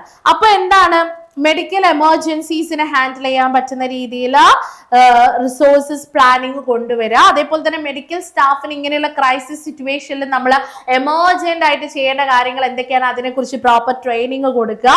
നൈബറിംഗ് ഏരിയാസുമായിട്ട് എപ്പോഴും നമ്മളൊരു സഹകരണത്തിൽ ഉണ്ടായിരിക്കണം അല്ലെ. അപ്പൊ ചിലപ്പോൾ നമ്മുടെ ഏരിയയിൽ എല്ലാ കാര്യങ്ങളും സാധ്യമാക്കാൻ പറ്റിയെന്ന് വരില്ല. അപ്പൊ നൈബറിംഗ് ഏരിയാസിന്റെ ഹെൽപ്പ് കൂടെ നമുക്ക് ആവശ്യമായിട്ട് വരും. മറ്റൊന്ന് കമ്മ്യൂണിറ്റി ബേസ്ഡ് ഡിസാസ്റ്റർ മാനേജ്മെന്റ്. അതിനെയാണ് നമ്മൾ CBDM എന്ന് പറയുന്നത്, community based disaster management. Empowering local people by involving them in risk assessments, forming local disaster committees and conducting mock drills. നമ്മൾ 2019 എന്ന മൂവിയിൽ നിങ്ങൾ കണ്ടിട്ടുണ്ടാവും, അവിടുത്തെ ലോക്കലി അവൈലബിൾ ആയിട്ടുള്ള ഒരു കമ്മ്യൂണിറ്റി മീൻപിടുത്തക്കാരെ ഉപയോഗിച്ചിട്ട് അവർ റെസ്ക്യൂ നടത്തി. ശരിയല്ലേ? ഇത്തരത്തിൽ ലോക്കലി അവൈലബിൾ ആയിട്ടുള്ള ആളുകളെ റിസ്ക് അസസ്മെന്റ്സിന് ഇൻവോൾവ് ചെയ്യിപ്പിക്കുക. അതേപോലെ തന്നെ ജനങ്ങളെ ബോധവൽക്കരിക്കുന്നതിന് വേണ്ടിയിട്ട് ഇടയ്ക്ക് എന്ത് കൊടുക്കുക, മോക്ക് ഡ്രിൽസ് ഒക്കെ കൊടുക്കുക. Establishing clear communication and cooperation between all government and non-government agencies to avoid confusion during disaster. എല്ലാ ഗവൺമെന്റും നോൺ ഗവൺമെന്റും ഏജൻസീസ് എന്ത് ചെയ്തിരിക്കണം, ഈ കമ്മ്യൂണിറ്റി അല്ലെങ്കിൽ ഈ അസസ്മെന്റ് പ്രൊസീജിയറിന്റെ ഭാഗമായിട്ട് മാറണം. നമുക്ക് കൺഫ്യൂഷൻ ഉണ്ടാവാൻ പാടുള്ളതല്ല അല്ലെ. Establishing clear communication and cooperation between all government and non-government agencies. Clear ആയിട്ടുള്ള കമ്മ്യൂണിക്കേഷനും കോപ്പറേഷനും ഉണ്ടായിരിക്കണം. ആരുടെ ഇടയിൽ? All government and non government agency to avoid confusion during disaster. നിങ്ങൾ എന്ത് ചെയ്യണം, നിങ്ങൾ എന്തൊക്കെ കാര്യങ്ങളാണ് ചെയ്യേണ്ടതെന്ന് ഡിസാസ്റ്ററിന്റെ ടൈമിൽ അല്ലെങ്കിൽ ഇങ്ങനെ ഒരു സ്ട്രൈക്കോ വന്നു കഴിഞ്ഞാൽ അവരുടെ ഇടയിൽ കൺഫ്യൂഷൻ ഉണ്ടാവാൻ പാടുള്ളതല്ല. ദെൻ ടാസ്ക് ഓറിയന്റഡ് പ്രിപ്പയർനെസ് ആണ്. This involves practical to-do list for disaster managers. നമ്മൾ എന്തൊക്കെ ചെയ്യണം, ലൈക്ക് മാപ്പിംഗ് ആൻഡ് പ്ലാനിങ് അതിൽ പെടുന്നതാണ്. കാരണം ഹൈ റിസ്ക് ഏരിയാസിനെ ഐഡന്റിഫൈ ചെയ്തിട്ട് അവരെ എങ്ങനെ നമുക്ക് രക്ഷാപ്രവർത്തനം അല്ലെങ്കിൽ അവരെ നമുക്ക് എങ്ങനെ ഈ ഒരു ടൈമിൽ നമുക്ക് മാറ്റാൻ പറ്റും അവിടെ നിന്ന് എന്നുള്ളതിനെ കുറിച്ചിട്ടൊരു പ്ലാനിങ് ഉണ്ടാക്കുക. Forming task forces. നമുക്കിത് ഒറ്റയ്ക്ക് ചെയ്യാൻ പറ്റിയെന്ന് വരില്ല. അപ്പൊ നമുക്ക് സ്പെഷ്യലൈസ്ഡ് ഗ്രൂപ്പിന് ആവശ്യമാണ്, സെർച്ച് ചെയ്യുന്നതിനും റെസ്ക്യൂ നടത്തുന്നതിനും ഫസ്റ്റ് എയ്ഡ് കൊടുക്കുന്നതിനും ആൻഡ് റിലീഫ് ഡിസ്ട്രിബ്യൂഷൻ. അപ്പോൾ ഈ ഇതിനാവശ്യമായിട്ടുള്ള സ്പെഷ്യലൈസ്ഡ് ഗ്രൂപ്പിനെ നമ്മൾ ക്രിയേറ്റ് ചെയ്യണം. ഒരുപാട് വളണ്ടിയേഴ്സ് ഈ സമയത്ത് രക്ഷാപ്രവർത്തനത്തിനൊക്കെ വേണ്ടി വരും അല്ലെ. അപ്പോ അതിന്റെ ഭാഗമായിട്ട് നമുക്ക് പ്രോപ്പർ ആയിട്ട് നോക്കാനുള്ള ഒന്നാണ് recruiting and training community members and staff to handle emergency task effectively അല്ലെ. റിക്രൂട്ടിംഗ് ആൻഡ് ട്രെയിനിങ് കമ്മ്യൂണിറ്റി മെമ്പേഴ്സിനെ നമുക്ക് റിക്രൂട്ട് ചെയ്യുന്നു, ട്രെയിനിങ് നടത്തുന്നു, ആൻഡ് ഓൾസോ എമർജൻസി ടാസ്ക് ഒക്കെ എഫക്റ്റീവ്ലി നമ്മൾ എന്ത് ചെയ്തിരിക്കണം. പിന്നെ അവയർനെസ് ക്യാമ്പയിനിങ് നടത്തുക എന്നുള്ളതാണ് അടുത്ത പ്രധാനപ്പെട്ട ഒരു കാര്യം. ജനങ്ങളുടെ അടുത്ത് എപ്പോഴും എന്താണ് നമ്മൾ പറയുന്ന ഒരു കാര്യമാണ്, വാണിംഗ് കിട്ടാൻ കാത്തു നിൽക്കരുത്. നമുക്ക് തന്നെ ഒരു സൂചന ലഭിക്കുന്ന സമയത്ത് നമ്മൾ അവിടെ നിന്ന് മാറുക, അല്ലെങ്കിൽ നിങ്ങൾ ഏത് രീതിയിലാണ് ചെയ്യുന്നത്. ഇപ്പൊ അലേർട്ട് വന്നു കഴിഞ്ഞാൽ ഇപ്പൊ ഇന്നിപ്പം നമ്മുടെയൊക്കെ ഫോണിലേക്ക് അലേർട്ട് വന്നിട്ടുണ്ട് അല്ലെ, ഹെവി റെയിൻഫോള് സാധ്യതയുണ്ട്, so you have to be much careful എന്നുള്ള രീതിയിൽ. അപ്പൊ അത് നമ്മൾ കൺസിഡർ ചെയ്യുക. രാത്രി കാലങ്ങളിൽ നമ്മൾ അനാവശ്യമായിട്ടുള്ള കാര്യങ്ങൾക്ക് പുറത്തിറങ്ങാതെ വീട്ടിൽ സേഫ് ആയിട്ട് ഇരിക്കുക എന്നുള്ളതാണ്. പിന്നെ ഒരുപാട് ഡിസാസ്റ്റർ ഓറിയന്റഡ് പ്രിപ്പയർനെസ് എന്തൊക്കെയാ വരുന്നത്, അതിൽ വരുന്നതാണ് സ്ട്രക്ചറൽ മെഷേഴ്സ് എന്ന് പറയുന്നത്. നമ്മൾ ഓൾറെഡി സ്ട്രക്ചറൽ മെഷേഴ്സിനെ കുറിച്ച് പറഞ്ഞിട്ടുണ്ട്. ഇപ്പൊ എന്താണ് ബിൽഡിങ്സ് ഒക്കെ എങ്ങനെ ഉണ്ടാക്കുക, എർത്ത് ക്വയ്ക്ക് റെസിസ്റ്റന്റും ബിൽഡിംഗ് ഫ്ലഡ് വാൾസ് ഒക്കെ നമ്മൾ എപ്പോഴും ഉണ്ടാക്കുക. ഇനി ഉണ്ടാക്കുന്ന സമയത്ത്, അതായത് കൺസ്ട്രക്ട് ചെയ്യുന്ന സമയത്ത് നമ്മൾ അത്തരത്തില് മുൻപോട്ടേക്ക് വെക്കുക. മറ്റൊന്ന് നോൺ സ്ട്രക്ചറൽ മെഷേഴ്സും നമ്മൾ ചെയ്യാറുണ്ട്. എന്താണ് നോൺ സ്ട്രക്ചറൽ മെഷേഴ്സ് എന്ന് പറയുന്നത്? It's just like these focus on management and behavior. okay, management and behaviorലാണ് like passing safety law അല്ലെ, നമുക്ക് സുരക്ഷാ സംവിധാനവുമായി ബന്ധപ്പെടുത്തിയിട്ടുള്ള നിയമങ്ങൾ പാസ് ചെയ്യുക, പ്രൊവൈഡിങ് ഡിസാസ്റ്റർ ഇൻഷുറൻസ് ഞാൻ നേരത്തെ പറഞ്ഞു, creating early warning system and building public awareness. നമ്മൾ മുൻപ് തന്നെ വാർണിംഗ് സിസ്റ്റം പ്രോപ്പർ ആയിട്ട് എന്ത് ചെയ്യുക, ഫോളോ ചെയ്യുക. ദെൻ എന്താണ് the key components of a preparedness framework നമ്മൾ പഠിച്ചു. പ്രിപ്പയർനെസ് അല്ലെങ്കിൽ നമ്മൾ മുൻകരുതൽ എടുക്കുക, അല്ലെങ്കിൽ നമ്മൾ തയ്യാറെടുപ്പുകളുടെ ഭാഗമായിട്ടുള്ള കീ കോമ്പോണൻസ് എന്തൊക്കെയാ? ഏർലി വാർണിംഗ് സിസ്റ്റം, നല്ല മുന്നറിയിപ്പ് സംവിധാനം നമ്മുടെ രാജ്യത്ത്, നമ്മുടെ പ്രദേശത്ത് ഉണ്ടായിരിക്കണം. Installing technology and procedures to give people timely and effective warning before a hazard strikes. ഒരു ദുരന്തം വന്നിട്ട് ഇതിപ്പോ വരുന്നുണ്ട് വേഗം ഓടിക്കോളൂ എന്ന് പറയുന്നതിന് മുമ്പ് നമുക്ക് ഏകദേശം പ്രകൃതി തരുന്ന സൂചനകളിൽ നിന്ന് മനസ്സിലാക്കാൻ there is a possibility of the hazard situation, so we can give the warning to the people. ജനങ്ങൾക്ക് നമുക്ക് ആ വാർണിംഗ് കൊടുക്കാൻ വേണ്ടി സാധിക്കും. And also emergency plans, formulating clear rules and steps for evacuation and relief operation. ഇത്തരത്തില് ജനങ്ങളെ മാറ്റി പാർപ്പിക്കുന്നതിന് വേണ്ടിയിട്ടും റിലീഫ് ഓപ്പറേഷൻ ഒക്കെ ആവശ്യമായിട്ടുള്ള റൂൾസും സ്റ്റെപ്സും ഉണ്ടാക്കിയെടുക്കുക. പിന്നെ എന്താ നമുക്ക് നോക്കാൻ പറ്റുന്നത്? Stockpiling resources. നമുക്ക് അത്യാവശ്യമായിട്ടുള്ള ഘടകങ്ങൾ ഉണ്ടാവും അല്ലെ, just like food, water, medicines, ഇതൊക്കെ നമ്മൾ എപ്പോഴും സൂക്ഷിച്ചു വെക്കണം. Policy and capacity building like strengthening the laws and the technical abilities of local and national authorities to manage disasters. അപ്പൊ നമ്മൾ അതോറിറ്റീസും ലോക്കൽ അതോറിറ്റീസും ഒക്കെ എല്ലാവരും കൂടെ ചേർന്നിട്ടാണ് ഈ പ്രിപ്പയർനെസ്സിൽ എന്താവാറുള്ളത്, ഇൻവോൾവ് ആവാറുള്ളത്. So next question is describe the role and function of NDMA and the institutional framework under Disaster Management Act. എന്താണ് NDMA? NDMA എന്ന് പറഞ്ഞാൽ MDMA അല്ല, NDMA, the National Disaster Management Authority. National Disaster Management Authority is the apex body for disaster management in India, established under the Disaster Management Act 2005. 2005 disaster മാനേജ്മെന്റിന്റെ disaster management ആക്ടിന്റെ ഭാഗമായിട്ട് രൂപപ്പെടുത്തിയ ഒരു disaster management അതോറിറ്റിയാണ് ഇത്. Okay, it is headed by Prime Minister of India and has the primary responsibility for laying down policies, plans and guidelines to ensure the timely effective response to disaster. ഇതിന്റെ head നമ്മുടെ prime minister ആണ്. അപ്പോൾ പ്രത്യേകിച്ച് നമ്മൾ സമയോചിതമായിട്ട് ഈ disaster ദുരന്ത മേഖലകളിലേക്ക് ഇങ്ങനെ ഒരു ദുരന്തം നടക്കുന്ന സമയത്ത്, അപകടം നടക്കുന്ന സമയത്ത് നമ്മൾ ഇടപെടുക. അതിനാവശ്യമായിട്ടുള്ള പോളിസീസും പ്ലാൻസും ഗൈഡ് ലൈൻസും ഒക്കെ ഉറപ്പുവരുത്തുന്ന ഒരു നാഷണൽ അതോറിറ്റി സിസ്റ്റമാണ് അത്. അപ്പൊ NDMA നാഷണൽ ഡിസാസ്റ്റർ മാനേജ്മെന്റ്, ഇതിന്റെ ഫങ്ഷൻസ് എന്തൊക്കെയാണെന്ന് നോക്കാം.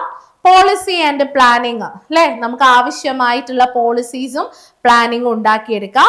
അപ്രൂവൽ ഓഫ് മിനിസ്ട്രി പ്ലാൻസ് അല്ലെ, approving plans prepared by various central ministries or departments. ഇതിന്റെ ഭാഗമായിട്ട് ഒരുപാട് മിനിസ്ട്രീസും അല്ലെങ്കിൽ ഡിപ്പാർട്ട്മെന്റ്സ് ഒക്കെ എന്ത് ചെയ്യാറുണ്ട്, ഒരുപാട് പ്ലാൻസ് ഉണ്ടാക്കാറുണ്ട്. സോ അപ്രൂവ് ചെയ്യുക. ആൻഡ് സെറ്റിംഗ് ഗൈഡ് ലൈൻസ്, ജനങ്ങൾക്ക് ആവശ്യമായിട്ടുള്ള ഗൈഡ് ലൈൻസ് സെറ്റ് ചെയ്യുക. Just like state disaster management അതോറിറ്റീസിന് ആവശ്യമായിട്ടുള്ള, നമ്മുടെ സംസ്ഥാനത്തിലുള്ള ഡിസാസ്റ്റർ മാനേജ്മെന്റ് അതോറിറ്റീസിന് ആവശ്യമായിട്ടുള്ള ഗൈഡ് ലൈൻസ് കൊടുക്കുക. Then also coordination is very important.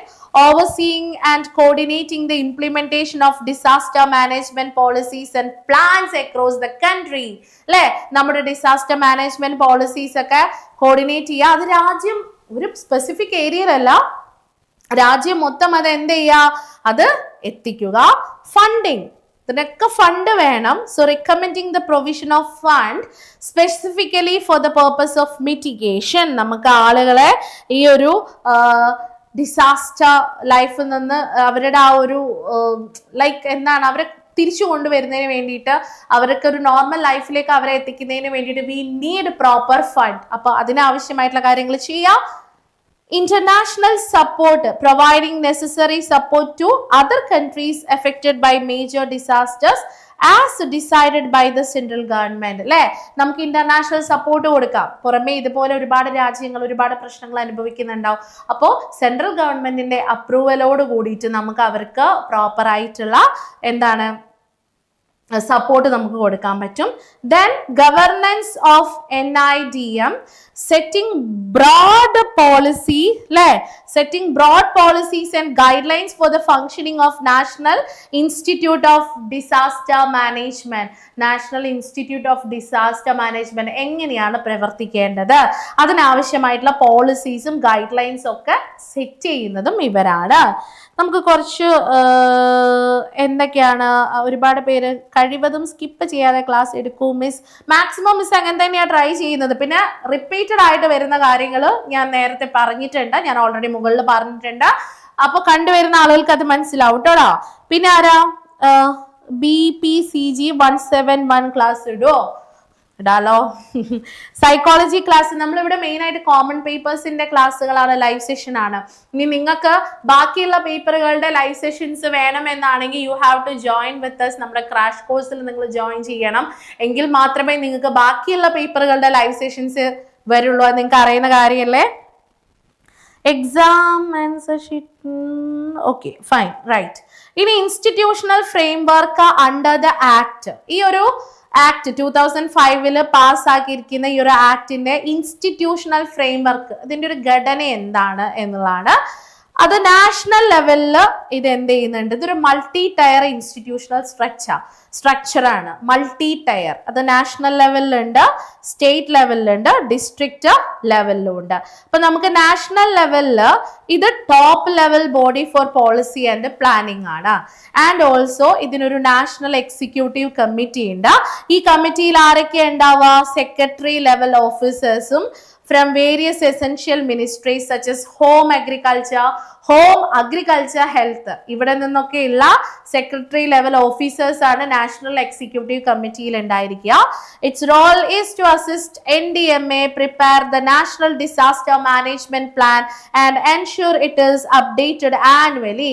എല്ലാ വർഷവും പ്രോപ്പർ ആയിട്ട് ഇത് അപ്ഡേറ്റ് ചെയ്യുന്നുണ്ട് എന്ന് ഉറപ്പുവരുത്തുന്നതാണ് ഈ ഒരു നാഷണൽ ലെവൽ കമ്മ്യൂണിറ്റിയുടെ പ്രവർത്തനം അല്ലെങ്കിൽ റെസ്പോൺസിബിലിറ്റി. മറ്റൊന്ന് national disaster response force NDRF, a specialized force created for specialist response during threatening disaster situation. It operates under the general supervision of NDMA. NDMA supervision തന്നെയാണ് ഇത് പ്രവർത്തിക്കുന്നത്. സ്പെഷ്യലിസ്റ്റ് റെസ്പോൺസിന്റെ ഭാഗമായിട്ട് പ്രത്യേകിച്ച് ഇങ്ങനെ ഒരു ഡിസാസ്റ്റർ സിറ്റുവേഷനിൽ പ്രവർത്തിക്കുന്നതിന് വേണ്ടിയിട്ട് the National Institute of Disaster Management. This body is responsible for training, research and developing a national database related to disaster management. Proper ആയിട്ടുള്ള ട്രെയിനിങ്, അത് കുറച്ചുകൂടെ ഒരു റിസർച്ച് ഒക്കെ നടത്തുന്നതുമായിട്ട് ബന്ധപ്പെട്ടിട്ടുള്ള ഒരു സ്ഥാപനമാണ്. On the basis of the database related to disaster management. നമ്മുടെ കയ്യിൽ നമ്മൾ നേരത്തെ പറഞ്ഞു അല്ലെ, പ്രിപ്പയർനെസിന്റെ ഭാഗമായിട്ട് നമ്മുടെ കയ്യിൽ ഒരു സ്ട്രോങ് ഡാറ്റാബേസ് ഉണ്ട്. അതിന്റെ ഭാഗമായിട്ടാണ് ഇത് ട്രെയിനിങ്ങും റിസർച്ചും ഒക്കെ നടത്തുന്നത്. ഇനിയിപ്പോ നമ്മൾ സ്റ്റേറ്റ് ലെവലിലേക്ക് പോവുകയാണെങ്കിൽ സ്റ്റേറ്റ് ഡിസാസ്റ്റർ മാനേജ്മെന്റ് അതോറിറ്റി ഉണ്ട്. എല്ലാ സ്റ്റേറ്റിലും നമുക്കത് കാണാൻ വേണ്ടി സാധിക്കും. എല്ലാ സ്റ്റേറ്റിലും ഇത്തരത്തിലുള്ള സ്റ്റേറ്റ് ഡിസാസ്റ്റർ മാനേജ്മെന്റ് അതോറിറ്റി ഉണ്ടായിരിക്കണം. സ്റ്റേറ്റ് ലെവലിലേക്ക് വരുമ്പോൾ അതിന്റെ ഹെഡ് ചീഫ് മിനിസ്റ്റർ ആണ്, CM ആയിരിക്കും. ഇതേ നേരത്തെ പറഞ്ഞ പോലെ തന്നെ നാഷണൽ ലെവലിലുള്ള ഈ ഡാറ്റാസ് ഒക്കെ ക്രിയേറ്റ് ചെയ്യുക, ഇംപ്ലിമെന്റ് ചെയ്യുക തുടങ്ങിയ കാര്യങ്ങളാണ് ഇതിൽ ഫോക്കസ് ചെയ്യുന്നത്. മറ്റൊന്ന് ഡിസ്ട്രിക്ട് ലെവൽ, നമ്മുടെ പ്രാദേശിക തലത്തിലുള്ള എന്താണ് അതോറിറ്റി ആയിരിക്കും district disaster management authority. This is the local planning and implementing body. കുറച്ചുകൂടെ പ്രാദേശിക തലത്തിലേക്ക് ഇതിന്റെ ഹെഡ് അല്ലെങ്കിൽ തലവൻ ഡിസ്ട്രിക്ട് കളക്ടർ അല്ലെങ്കിൽ മജിസ്ട്രേറ്റ് ആണ് അല്ലെ. It ensures disaster management activities are carried out according to the guidelines set by the national and the state authorities. അല്ലെ, ഇത് പ്രവർത്തിക്കുന്നത് national and state authorities set ചെയ്തിരിക്കുന്ന ഗൈഡ് ലൈൻസിന്റെ അടിസ്ഥാനത്തിലാണ്. മറ്റ് സപ്പോർട്ടിംഗ് ഏജൻസീസിനെ കൂടെ ഒന്ന് ഞാൻ പരിചയപ്പെടുത്താം. ആംഡ് ഫോഴ്സസ് അറിയാലോ, ഫോർ ഇമ്മീഡിയറ്റ് റെസ്പോൺസിന് ഇത്തരത്തിലുള്ള കാര്യങ്ങളിൽ ഈ ഫ്രെയിം വർക്കിൽ അവരെയും കൂടെ നമ്മൾ ഉൾപ്പെടുത്തിയിട്ടുണ്ട്. സെൻട്രൽ ആംഡ് പോലീസ് ഫോഴ്സസ് നമ്മൾ പറയാറുണ്ട് അല്ലെ, CAPF ആണ് central armed police forces. Civil defence, home guards, all of which play vital roles in disaster response and community preparedness. So ഇത്രയും കാര്യങ്ങൾ, നമ്മൾ ഒരുപാട് കാര്യങ്ങൾ ഈ ഒരു കുറച്ച് സമയം 1 hour and 30 minutes അല്ലെ, 1 മണിക്കൂർ 30 മിനിറ്റും കഴിഞ്ഞു നമ്മുടെ ലൈവ് കഴിഞ്ഞിട്ട് തോന്നുന്നു. എന്തായാലും 30 മിനിറ്റിന് മേലെ ആയിട്ടുണ്ട്. ഇത്രയും 10 ക്വസ്റ്റ്യൻസ് ആണ് നമ്മൾ ഡിസ്കസ് ചെയ്തത്. അത് എങ്ങനെ എഴുതണം എന്ന് കൂടെ നമ്മൾ ഡിസ്കസ് ചെയ്തു. ഇങ്ങനെയുള്ള ഭാഗങ്ങൾ ഓൾമോസ്റ്റ് എല്ലാ പാർട്ടും മിസ് ഡിസ്കസ് ചെയ്തിട്ടുണ്ട്. NDMA കുറിച്ച്, വൾനറബിലിറ്റിയെ കുറിച്ച്, മാൻ മെയ്ഡ് ഡിസാസ്റ്റർ, ഇന്ത്യയുടെ ഒരു പ്രൊഫൈൽ എങ്ങനെയാണ്, അതേപോലെ തന്നെ നമ്മുടെ കമ്മ്യൂണിറ്റി ബേസ്ഡ് ഇൻഡിജീനിയസ് നോളേജ് അത് ഏതൊക്കെ തരത്തിൽ നമുക്ക് ഉപയോഗപ്രദമാകുന്നു, അതിന്റെ എക്സാമ്പിൾസ് ഒക്കെ നമ്മൾ ഇപ്പൊ ഇവിടെ ഡിസ്കസ് ചെയ്തു. So this is A very simple paper. നമ്മൾ റിയൽ ലൈഫിൽ എക്സ്പീരിയൻസ് ചെയ്യുന്ന ഒരുപാട് കാര്യങ്ങളാണ് നമ്മൾ ഇവിടെ എന്ത് ചെയ്തിരിക്കുന്നത്, ഡിസ്കസ് ചെയ്തിരിക്കുന്നത്. So finally I M completing this discussion here. ഇനി നിങ്ങളുടെ കയ്യിലാണ് എല്ലാം ഉള്ളത്. പ്രോപ്പർ ആയിട്ട് ഈ പറയുന്ന കാര്യങ്ങൾ ഹാൻഡിൽ ചെയ്യുക. And you have to study well, my dear students. And once again, thank you so much. All the best for your exam. Idu padicha ningal pass avum for sure. Okay, so thank you and take care. Bye bye.